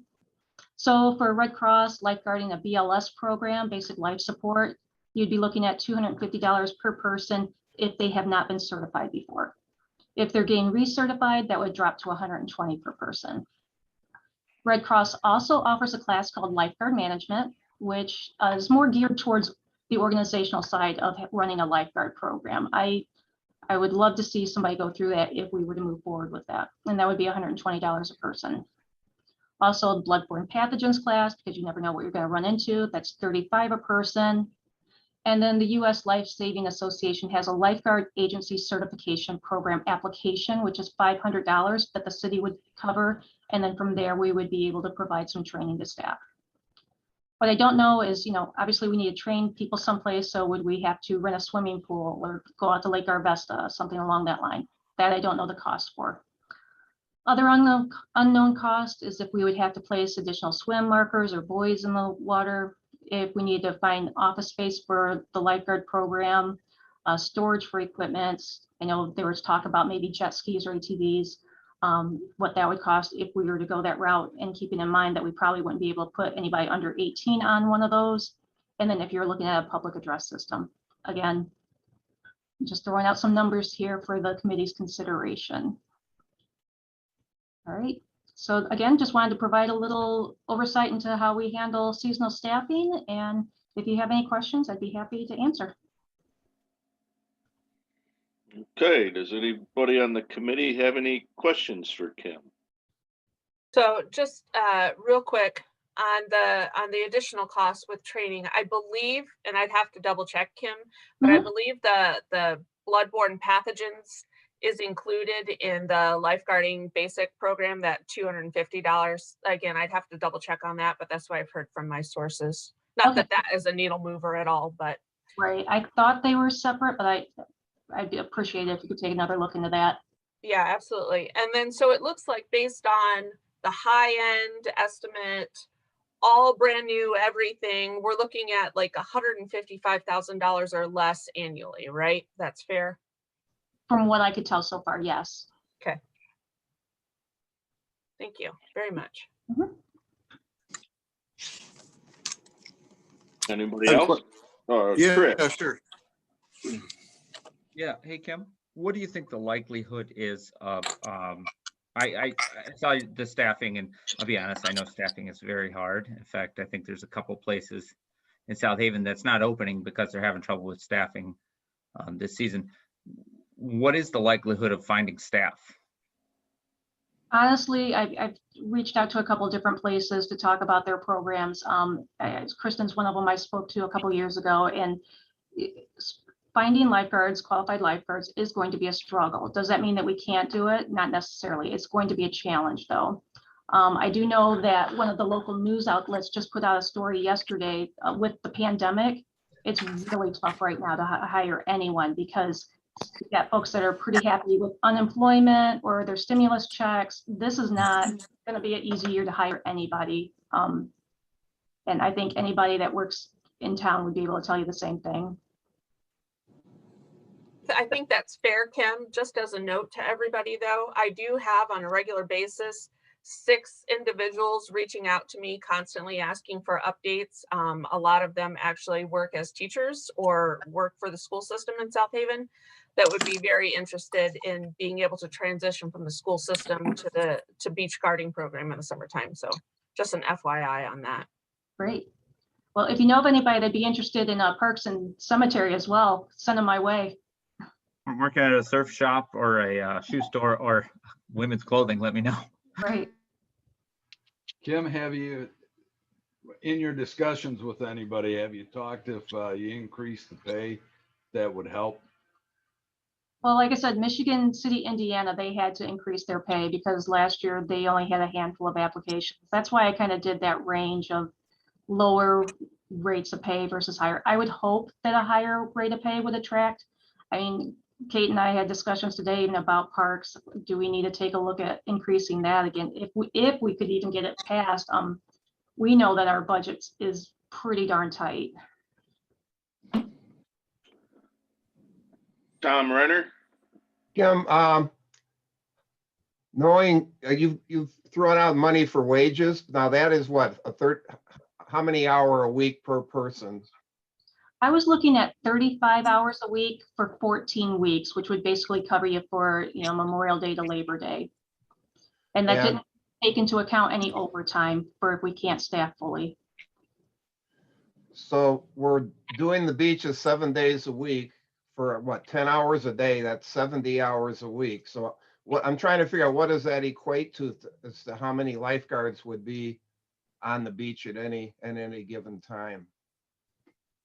Yeah, I guess it's going to depend on, which staffing model you go with. I didn't really go into great detail as far as looking at shifts or anything like that. Okay. Then also, we talked last meeting about the radio costs, and I think that $50 was for these walkie-talkies on the beaches for the guards. But you probably need to include radios, which would allow communication with the police and fire department. And I think it was said those are, quite a bit more expensive than the $50 each.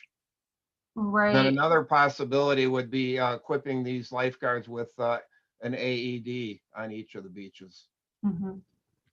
Great point. Anyone else? Yeah, Kim, this is Sean Russell. How's it going? Good. How you doing, Sean? Good, thanks. Hey, just curious, when you reached out to lifeguard programs that were up and running that you were able to get some info from, how many did you talk to, or do you mind sharing who they were? I know obviously I'm guessing New Buffalo was one. Yes, New Buffalo, Silver Beach. Those were the two current ones. We actually reached out via email in 2019 to some other communities. And let me take a look here real quick to see who those were.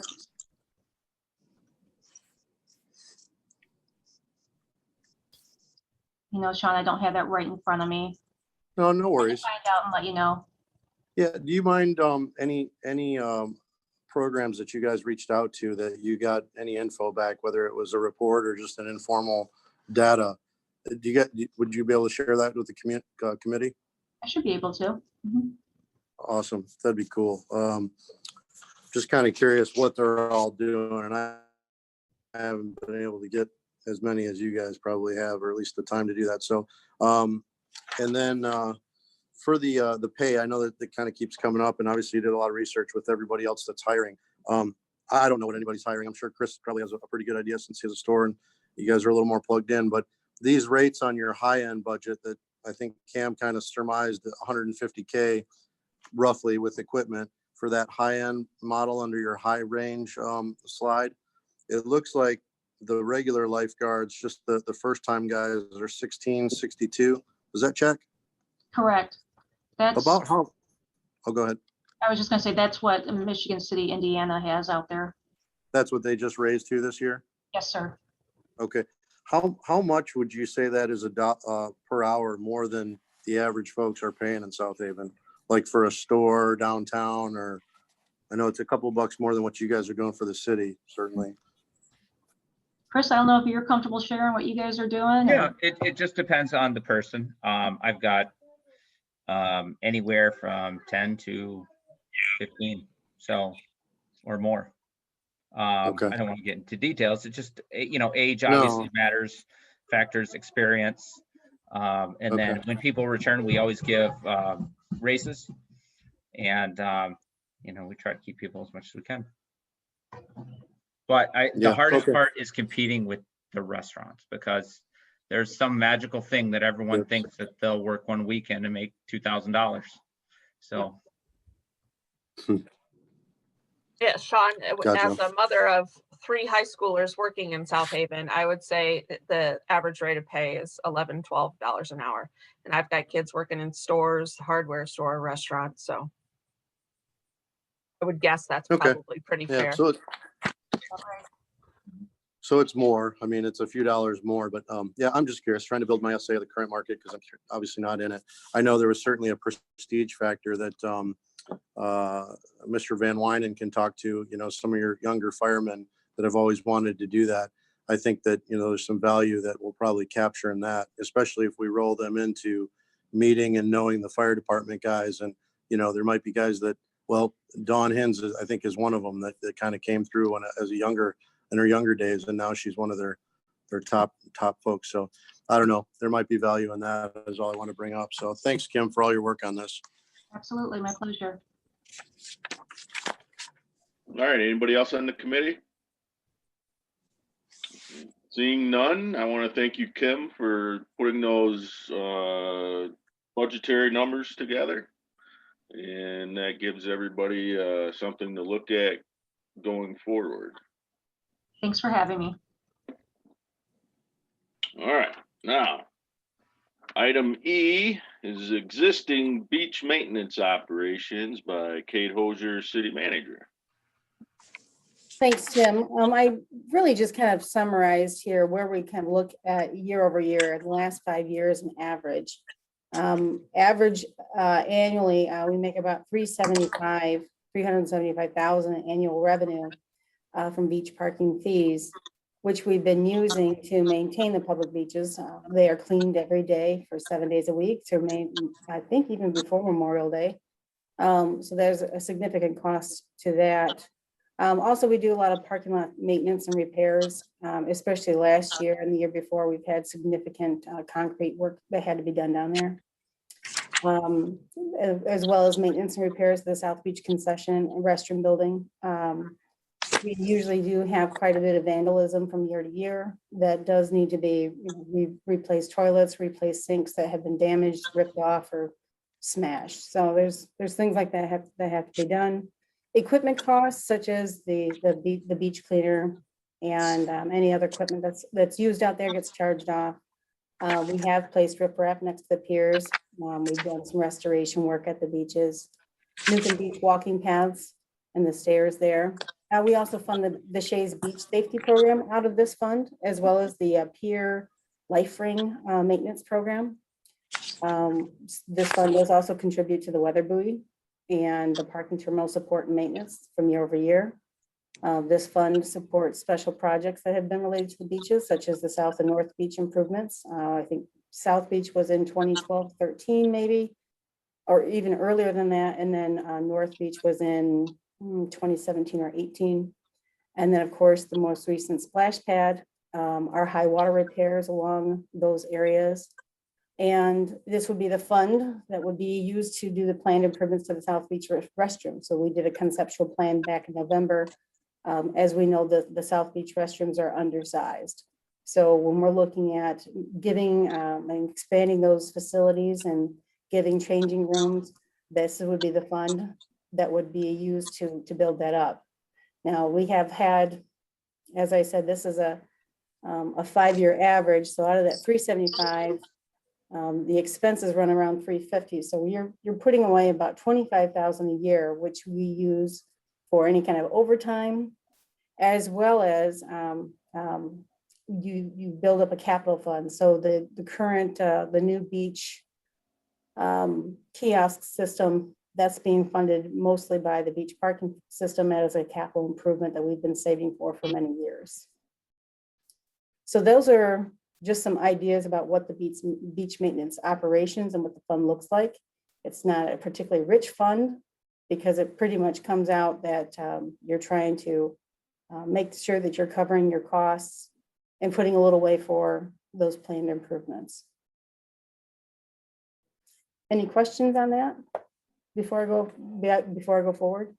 Yeah, Kate, what's our millage rate right now? Millage rate? Yeah. 10.14 something. What's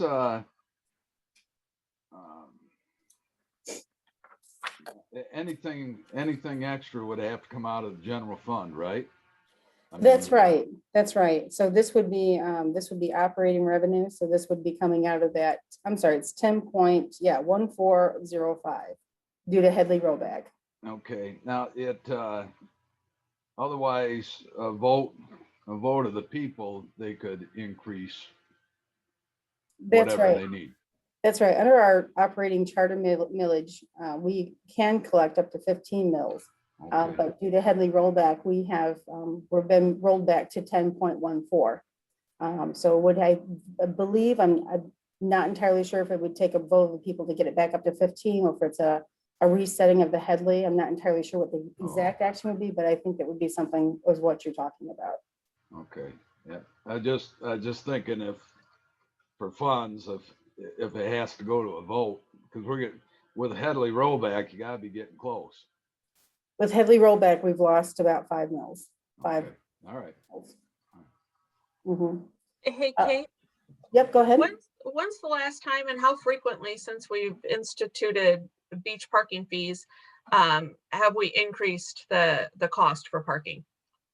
I think the last cost increase was done in 15, I believe.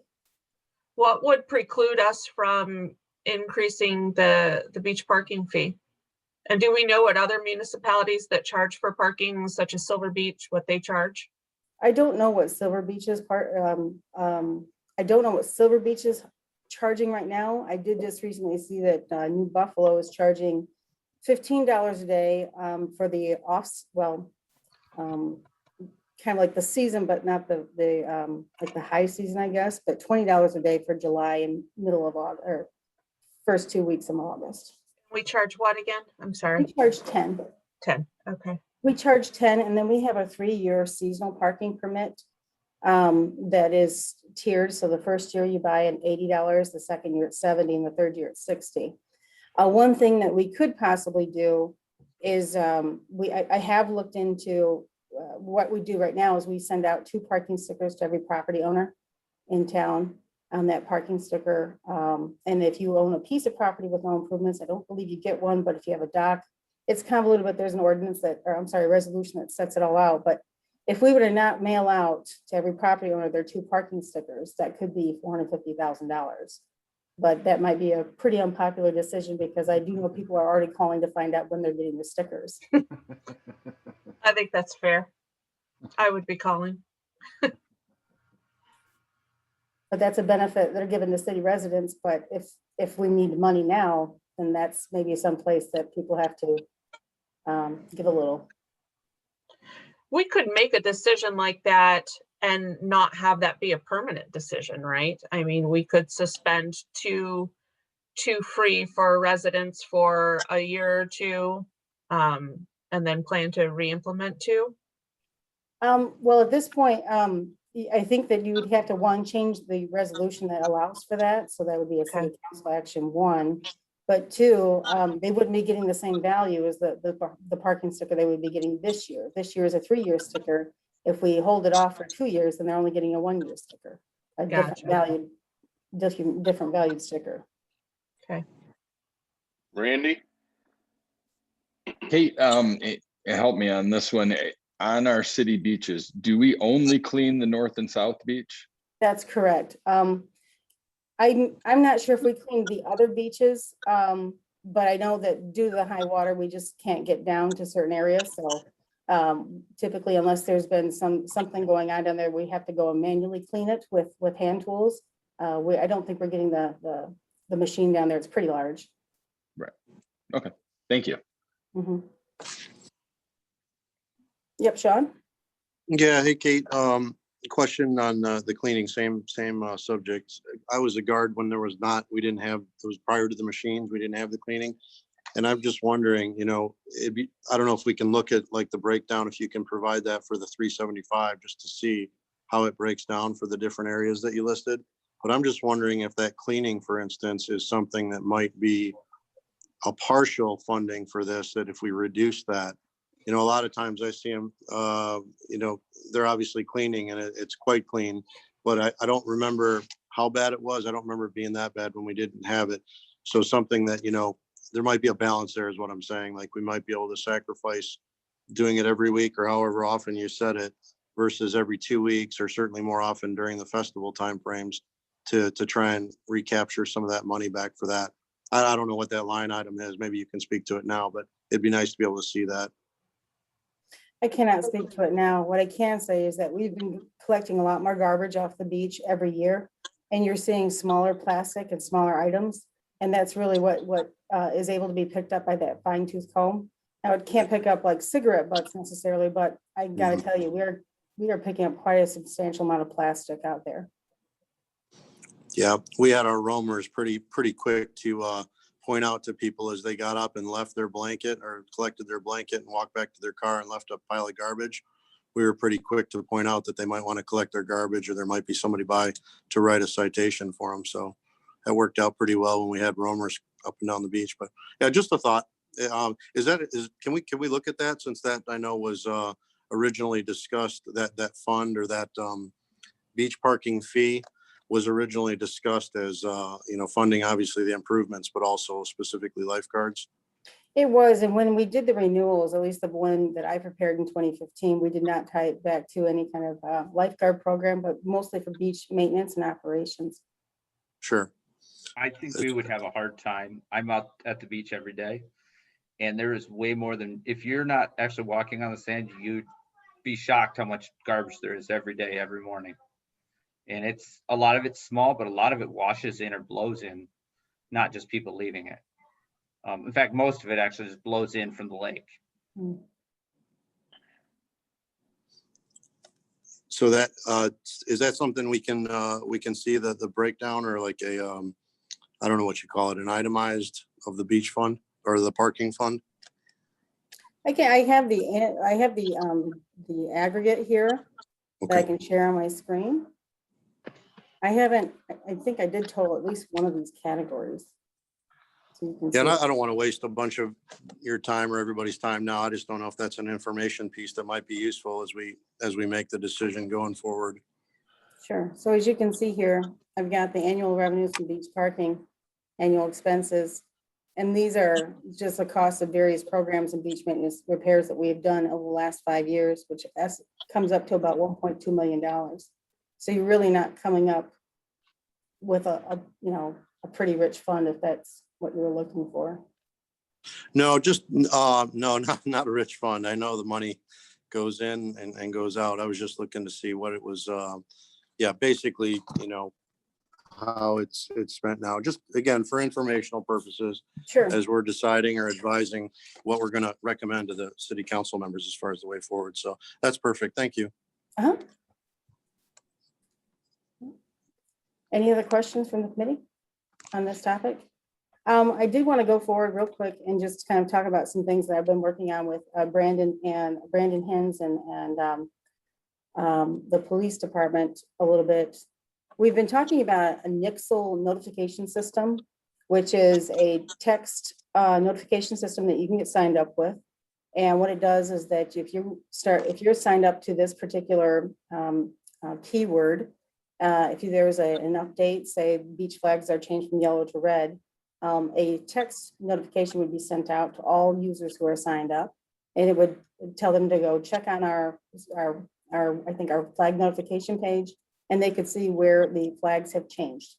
We started looking at Nixle for other notification systems, such as either a water main break or high water for boaters. So this was something we started looking at in 2020. But we have the opportunity to pivot and have an additional notification system for the beaches. So we've been working with Phil at the IT department to come up with this beach monitoring program. We kind of displayed it for Tom Renner last week and kind of showed what Nixle can do. I did embed a video here to kind of explain what it does. This is something that had been used like in college campuses. If there's some kind of threat level that goes out to all the people there, it's a good way to get a notification out to people who are visiting who may not necessarily, notice things. So it comes right to your phone, which many people have, and they're always on. And I might add to that, Kate, the Sure. idea also will be to develop a QR code And that this QR code then would be posted like in all of the rentals. Businesses could post it, so any visitor into town can go to that QR code to find out the status of the beaches. That's exactly right. And we can get those put on signs around town as well as at the beaches for, if you want to just get that loaded on your phone, you can do so. And then just moving along quickly, because I know we're getting to our time, is South Haven Area Emergency Services maintains our beach safety program. They do monitor the beach flags from 9 a.m. to 9 p.m. each night, and they do status changes during the day. And Shays maintains, and they also maintain the life rings. Their program runs from May 15 to September 15. The program right now, I think, is around under maybe 30,000. Brandon's here, I think. If Brandon wants to unmute himself, I have made you a co-host, but if this is something that the lifeguard, or I'm sorry, the Beach Safety Committee was looking at, we can also explore whether or not those beach safety folks need to maybe do more patrol. Maybe we need to look into more of them. That's an option that we can discuss with Shays. And Brandon, are you there? I'm sorry, Kate. Yes, I'm here. Saving some technical difficulties. Okay. Yeah. Yep. We just like you said, we maintain the flags, we maintain the life rings, and we haven't began recruiting for this year yet. We were just going to kind of see what panned out, but we have a couple prospects interested. So, but yeah, and as you were just mentioning a few minutes ago, very excited about the Nixle setup that Phil Poole had set up for us. I think that's going to work great. The QR code was something that one of our other IT members, Jared, had developed, and I think that's going to be a huge asset. And like Tom had mentioned, I want to plaster it in every rental house and every visitor that gets to South Haven. So I think it'll be a really nice addition. Thanks, Brandon. Brandon, I really like that idea. I mean, Kate's not wrong. Everybody's on their phone. The one time I would argue that they're not on their phone, though, is when they're in the lake swimming. And we know we've had issues with people in the water entering on green or yellow flags and then it changing while they're out there and them being unaware of that. So I'm not sure as though that addresses that, but high level, that sounds like a very cool idea. It sounds like something that's already going in. Is there incremental costs to add the beach safety announcements to that tool? No. Yeah, go ahead, Kate. You know more about it than I do. Yeah, I would say there's not any more costs. When we purchased the Nixle for the other two projects that we were working on, it came with a set of keywords. So this would be a keyword that we would have already purchased. Really, this would just be working with Shays for their staff to, if they do change a beach flag, then radioing back to the IC to update that web page immediately and getting that text out. Yeah. So using existing resources. Brandon? Existing resources, it's just, oh, go ahead, Tom, I'm sorry. I was gonna say, really, the idea of this is have people check it before they go to the beach. And then when it's a red flag day, they decide then they won't go to the beach. I mean, it's the old process again of educating the public as to when it's safe to go into Lake Michigan. When they see a red flag warning through the text messaging, they're not going to drive here from Kalamazoo or Jackson or wherever to go to the beach.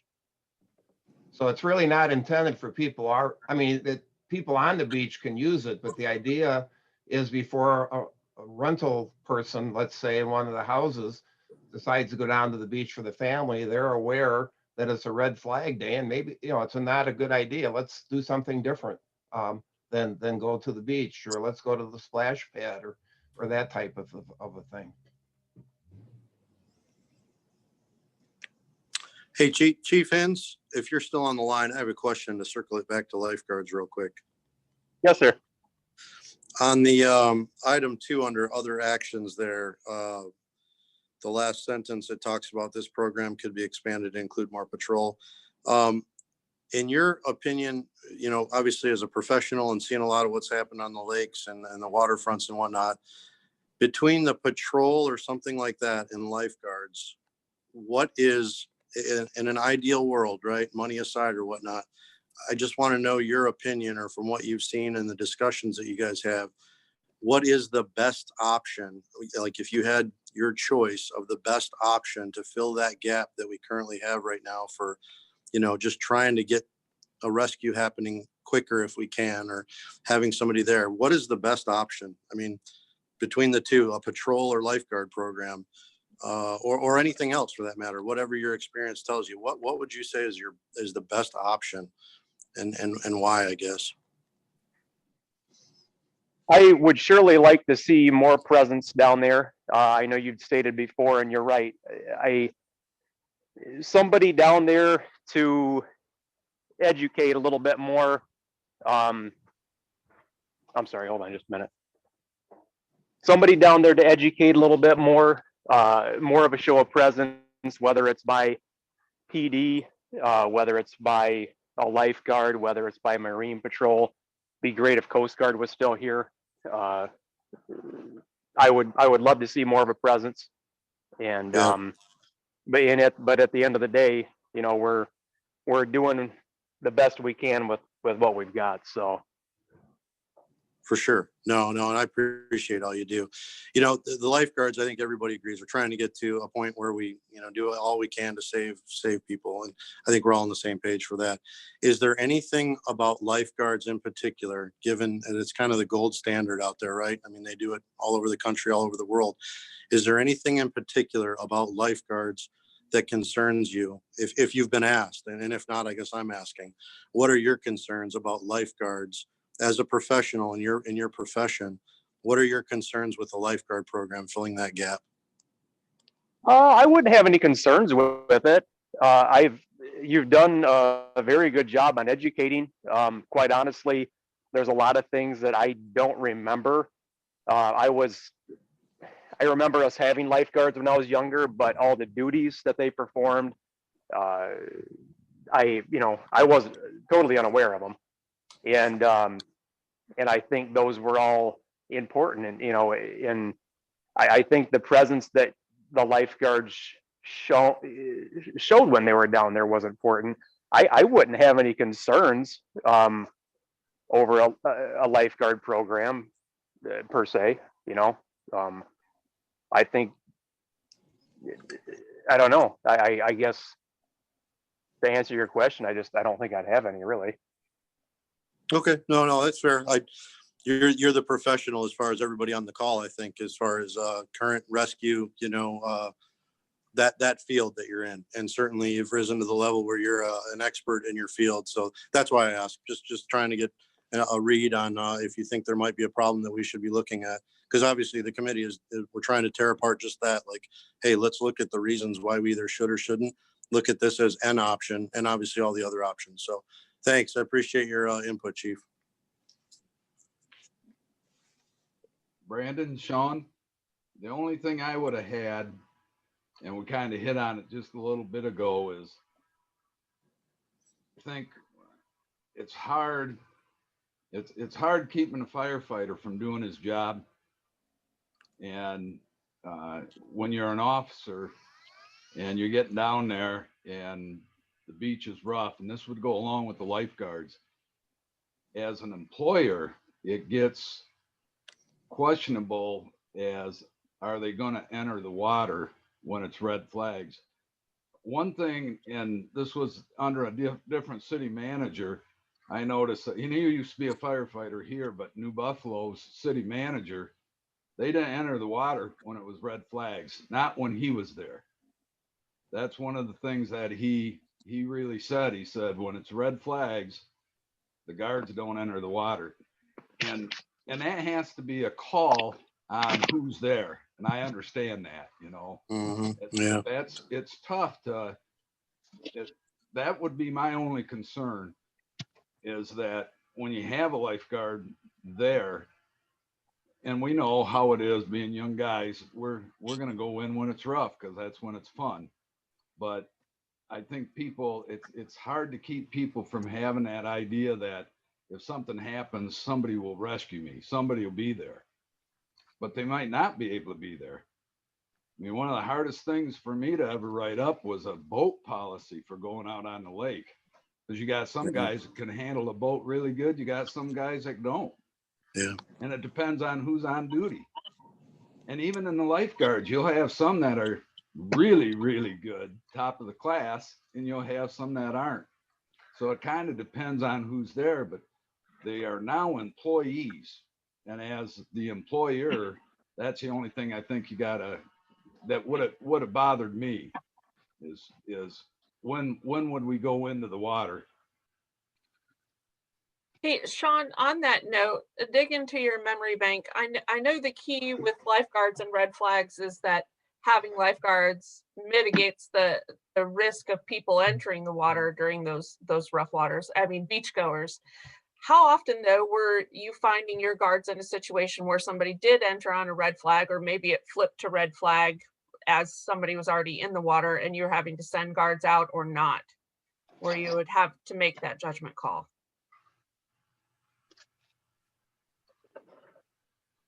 Did we lose Sean? I don't think he's there. Oh, shoot. Okay, so that I think would conclude item 4A on the agenda. Would that be right, Kate? Yes. Okay. So coming up, and it is 8 o'clock, we've got to do some readjusting of this agenda. I think we'll have to postpone 4B and C until the next meeting. That way we can get through the rest of this agenda. So I'll entertain a motion to postpone item 4B and C until the next meeting. Chris Campbell, I'll make a motion to, oh shoot, I'm already running a brain lapse. What'd you say? 4B and C. To move 4B and C to our next meeting. I'll make a motion to move those. Okay, it's been moved and supported. Any other discussion on that motion? Seeing none, call the roll, please. Campbell, Yes. Timmer, Yes. Van Wynen, Yes. Stegman, Yes. Renner, Yes. Doherty, Yes. Russell. I think he's not back yet. No. We've got enough for a motion Yeah. carried. It carried. Okay, so next up, we have, how many hands are up? 3? 3. So public comment, 3 minutes. So we'll start with Amy Cruz. Okay. All right, Amy, I've just go ahead and asked you to unmute if you want to state your name and your address and speak with the commission.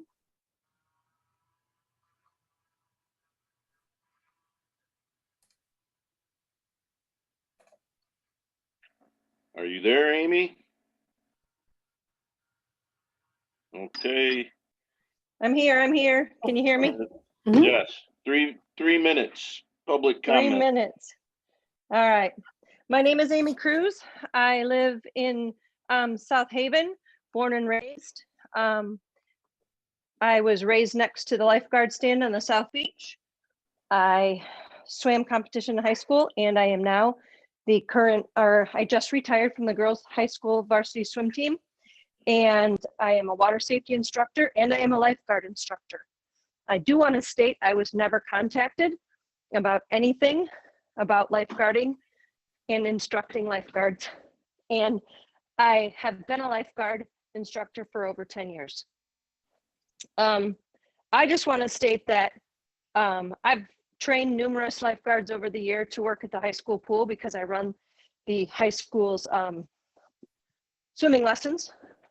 I've taught thousands of children in my 15 years how to swim, both to save their lives and for competition. And I believe that along the way, I have done lifeguard. I've had up to 6 lifeguards that I've trained myself and have put my own life in their hands. And I feel if you've got the will and the want to lifeguard, that it doesn't matter what your age is. I know that there have been high schoolers at the wellness center that they have not been 18.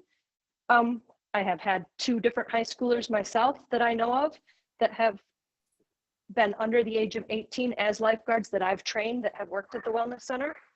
And I think if you give a kid, first of all, you got to know the mentality of a swimmer, because it's the hardest sport you'll ever do. It's not the funnest thing to put your face in the water and hold your breath for hours on end, for miles on end. So they're the most dedicated worker that you'll ever meet. So I think if you've got the will and the want to be a lifeguard and to do that job, so be it. I don't think it matters what your age is.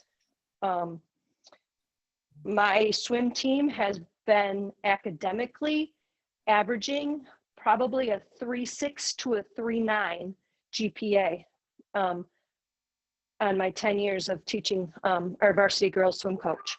So they're all strong, smart kids too. So I think I would never tell a boy or a girl no to do something. If there's the will and the want and they've put in the time and the effort. I did have the privilege to train my own and hire my own lifeguards. And that's typically how I did it. I didn't normally hire anybody that I didn't train, because when I can train them the way I need them to, which is what we can do. We can also save a lot of money for the city by hiring somebody or training somebody, which is not an overly expensive thing to do, to become a lifeguard instructor. And there's my timer. Thanks. Okay. Thank you, Amy. You're welcome. Next up is Faith. And Faith, will you state your full name, please? Hi, I'm Faith. Thank you for taking my comment. Faith Hoekstra. Okay, go ahead, Faith. Okay. Yeah, I have been a lifeguard for 7 years on beaches and 2 years as a head lifeguard. I helped restart the New Buffalo program. When I was listening to the law presentation, I just wanted to add a piece of information that might be useful to you. A common practice with lifeguards is covering themselves in possible legal situations, is keeping incident reports, and the incident reports record the cause of the person getting into trouble, the location that the incident happened. This is an incident report, so anytime you go to rescue someone or assist someone, the conditions that were present that day, and you talk to the victim before they leave, and they have to sign the paper. So you always have lifeguards standard, like good practice is to always have a record of each incident. So that would be something that would help in your potential lawsuits. And then you also always have a witness sign that piece of paper, that report. Another thing I wanted to add is to just remember that there are very few full red flag days on Lake Michigan that start as a red flag and end as a red flag. There are a few per year, but a lot of times it changes throughout the day. So I just see a lot of people that come to the beach from far away, and the flag changes to red while they're there, and they're just so determined to go in the water anyway. And the other thing is, just like Amy said, before hiring lifeguards, I always made sure they passed a rigorous fitness test, much more rigorous than what you do for a pool, because there's no walls within 25 yards out in the lake. So that just helps mitigate. And then you also put them through training in slightly rougher conditions until you're comfortable as the head lifeguard in sending them out for rescues. So that kind of goes to how to make those decisions. Of course, you also have to have your standard practices written sort of somewhere, but usually you just send them if they're capable and they know they're capable. So that's the end of my comments. Thank you. Okay, thank you, Faith. Next is Dave Benjamin. Go ahead and ask you to unmute, Dave. Okay, thank you very much. Can everyone hear me? Yep. Oh, first I want to say thank you for the meeting tonight. Great information shared. Really impressed with presentations tonight. A little bit about me. My name is Dave Benjamin, Great Lakes Surf Rescue Project co-founder. I've been swimming in Lake Michigan for over 50 years. I didn't start surfing in Lake Michigan until about 2008. And one of the reasons why I bring that up is because back then when I was surfing New Buffalo, there were lifeguards back in 2008 at New Buffalo. I know Kristen took over the program a few years ago, 2018. But going forward from 2008 to 2018 or end of 2017, there were lifeguards there. We used to do public presentations with lifeguards participating as well as the public and first responders, water rescue team members. And then it was 2014 to 2017, we did lifeguard training with them. So that's just a little bit background on their beach and their lifeguards that they've had the program going on for. One of the things that kind of concerns me is there's like an overall theme of the conversation for hiring lifeguards. It's a conversation of hard, difficult, struggle, challenge. Yeah, it's going to be work, but simple formula: want, actions, results. This is about human resources. It's about recruiting. So yes, job sites like CareerBuilder, Monster, Indeed, and word of mouth and social media like Facebook page posting is like a foundational approach for hiring, but really for this is like actual recruiting, going to high schools, going to colleges, advertising directly to them, to the swim teams and the water polo teams and their coaches, to present the opportunity of open water lifeguarding and the career paths that can lead to. I know lifeguards who have gone to the U.S. Coast Guard, who have become doctors, become nurses, police officers, firefighters, paramedics. They've gone into park districts, superintendent roles. So there's a lot of career opportunities with it, creating it as an opportunity versus, oh my God, this is going to be a struggle. So just want to, and with today, coronavirus, yes, this can be done through Zoom if you, reach out and make connections. So it is completely doable. One thing I did want to notice, in addition to the court cases, the Michigan Supreme Court decided June 18th, 2015, in the case Beals versus Michigan, that municipalities are exempt from lifeguard liability. The only way a lifeguard can be liable is if they are grossly negligent and the proximate cause of the drowning. The Supreme Court interpreted proximate cause as the most immediate, efficient, and direct cause. The lifeguard was described as distracted in this case, that he was talking to girls and playing with the football during the drowning. Video surveillance footage showed that the lifeguard did not once sit in the lifeguard observation stand, which would have given the lifeguard the best view of the pool. The lawsuit. It's 3 minutes. Okay, well, I'm just saying, unless the lifeguard's holding the person underwater, the liability is close to zero. Okay, thank you. All right, that's it for public comment. Can we have two more that I'm not sure if you saw them? It's Sue I C. did it. and Elaine Church.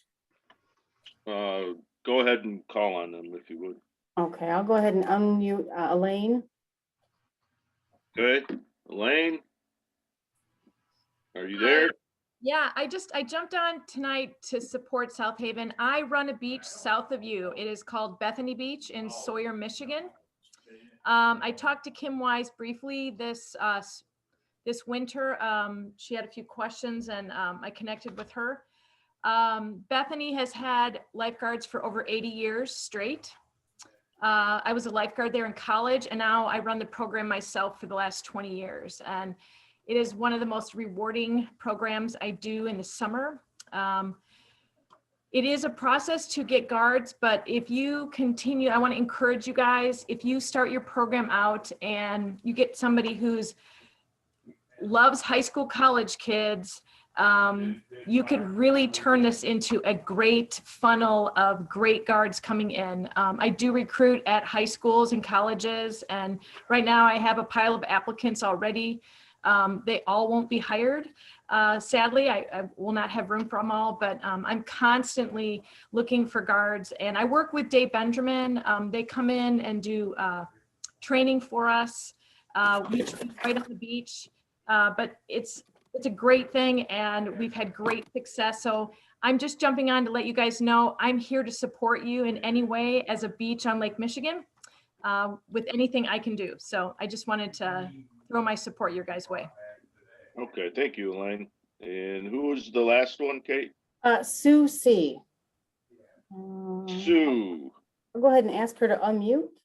and state your full name, please. Hi, my name is Sue Chambers. I thank you for letting us have public comment this week. I was pretty frustrated last month when it got shut down, and I almost didn't come tonight because of that. So my grandson, Brandon Chambers, drowned September 6th at South Beach. I live in Napoleon, Michigan, and they traveled from our town to come there and spend the weekend. They had rented a house and had no idea. When they went in, the flags were yellow. The flag turned red while they were there. So it's my understanding that the goal of the lifeguards would be to avoid situations where everyone would be in danger. They would monitor the weather and call people out of the water if conditions changed or looked like they were changing. We know that the weekend that Brandon drowned, they knew that there was an issue. They changed the flags down at the pier, but they did not change them at the other end of the beach because the weather was changing quickly. So I really truly believe that had lifeguards been there, we wouldn't have been dealing with Brandon's death. The other thing is the cost. Everybody's talking about cost, but the bottom line is we were there a week and there were so many agencies trying to recover his body. The cost had to be astronomical, and I'm sure it was more than the cost of the lifeguard program for 1 year. So I think cost is relative because it was my grandson that died. Cost in my estimation isn't a part of this. So the other thing that I wanted to bring up is that you guys promote your beaches, you promote South Haven, and we know the beaches are dangerous. And I was advised by my attorney to sue South Haven for gross negligence because they knew this was an issue in past years. I have not made that decision. That is not me. I'm not one to jump into suing someone. It is not off the table, but this meeting has really dampened my concerns because I do feel like now you are moving forward, and that's all I want. I don't know if lifeguards can happen this year, but it seems like there ought to be some sort of monitoring that would help. And Nixle sounds like a great way to at least start. And I really, really appreciate the time that people are putting into that. So that's my thing. Cost is relative because I know they spent hundreds of thousands of dollars trying to find Brandon's body. We were there a week, cost me a small fortune. We had hired outside people to come in, ended up not needing them, which was good for us. And just keep in mind that you guys are promoting beaches that have a very dangerous side to them. And I just want you to think about that when you make your decisions. Okay. Thanks for your time. Thank you, Sue.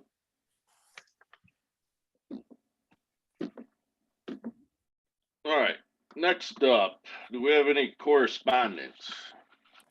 Yes, in the packet, I did receive two things, two pieces of mail that I did want to forward. So that has been included in the packet. One was from Faith Hoekstra, who's been on the call. And then we received a handwritten note with 2 pictures from some Florida lifeguards. Those will be on the last 2 pages of your packet. Okay. Any questions from the committee about those items? A note I'd like to make, Faith's got some fantastic information and some additional resources in here. So if the rest of the committee hasn't had time yet to read it, I would strongly suggest that. Okay, thank you, Cameron. All right, item 7, next steps, next meeting. So next steps would be to bring item 4B, regulation and enforcement, and 4C, victim services at the next meeting. And the date on the next meeting, what did we have scheduled? The 22nd? Yes.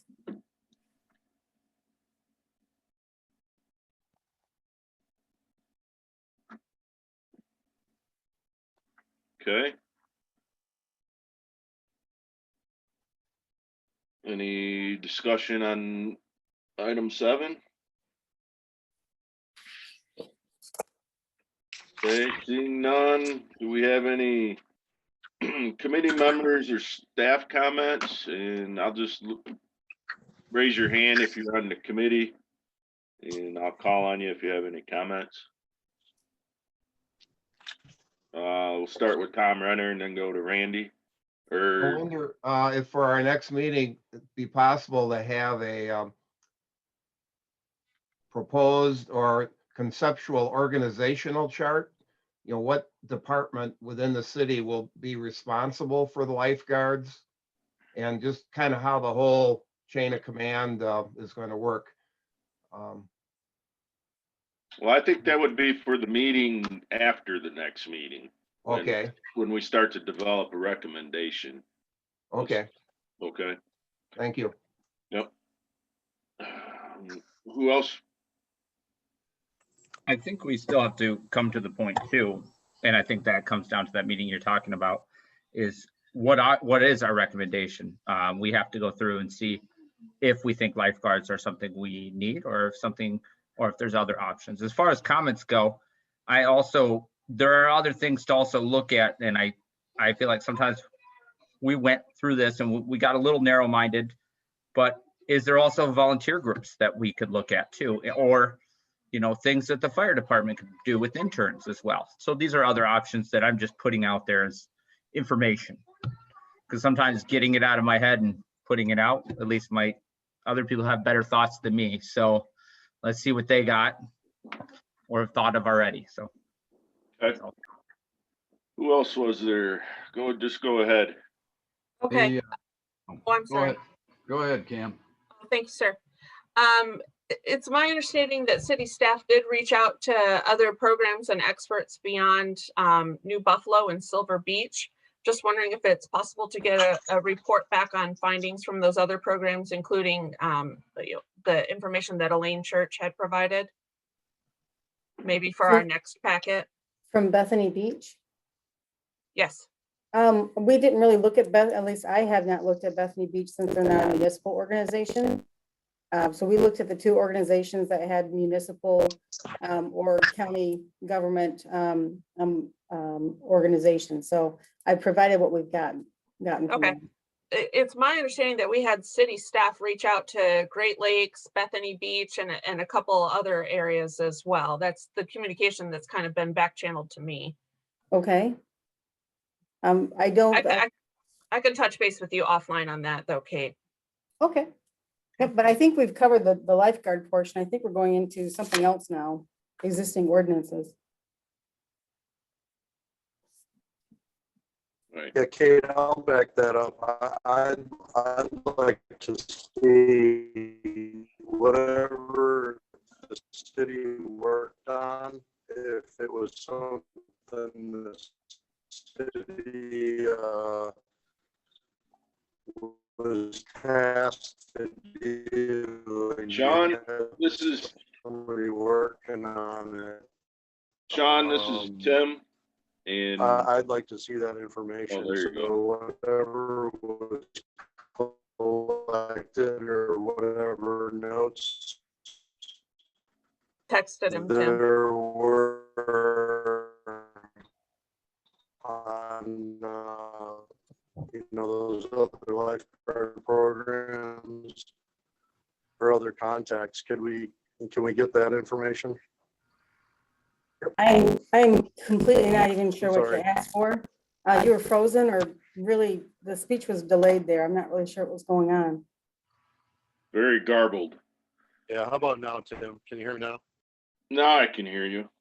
Sorry, guys, I'm in a building where I kind of have to be that's somewhat not conducive to this. So if you can hear me now, Kate, I was just asking if there's a way, whatever city staff worked on, reaching out to those different municipalities, any information you gathered, notes or whatever, just the information they provided beyond New Buffalo and Silver Beach, was it? If there's a way we can get that info.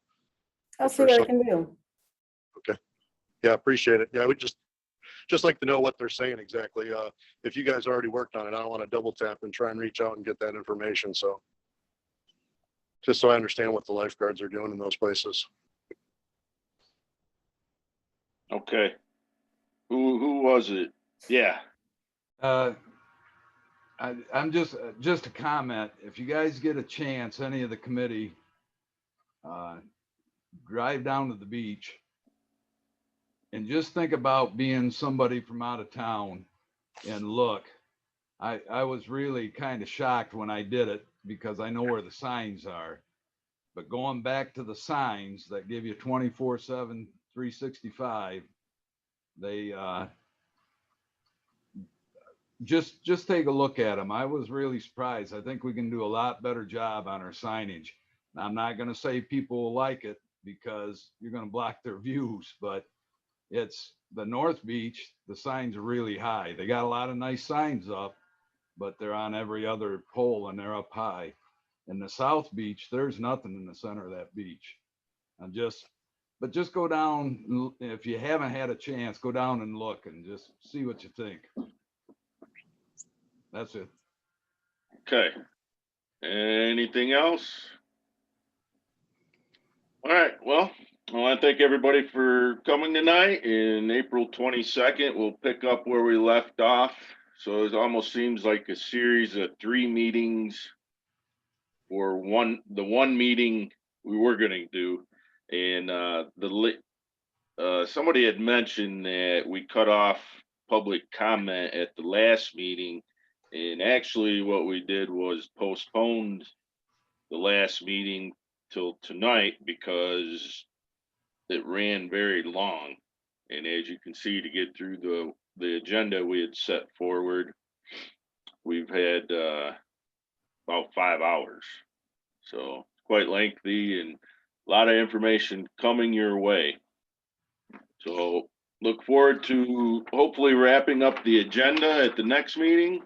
And then this committee can move towards coming up with recommendation at the June meeting to send to city council. So hopefully we'll wrap this up in the next 2 or 3 months.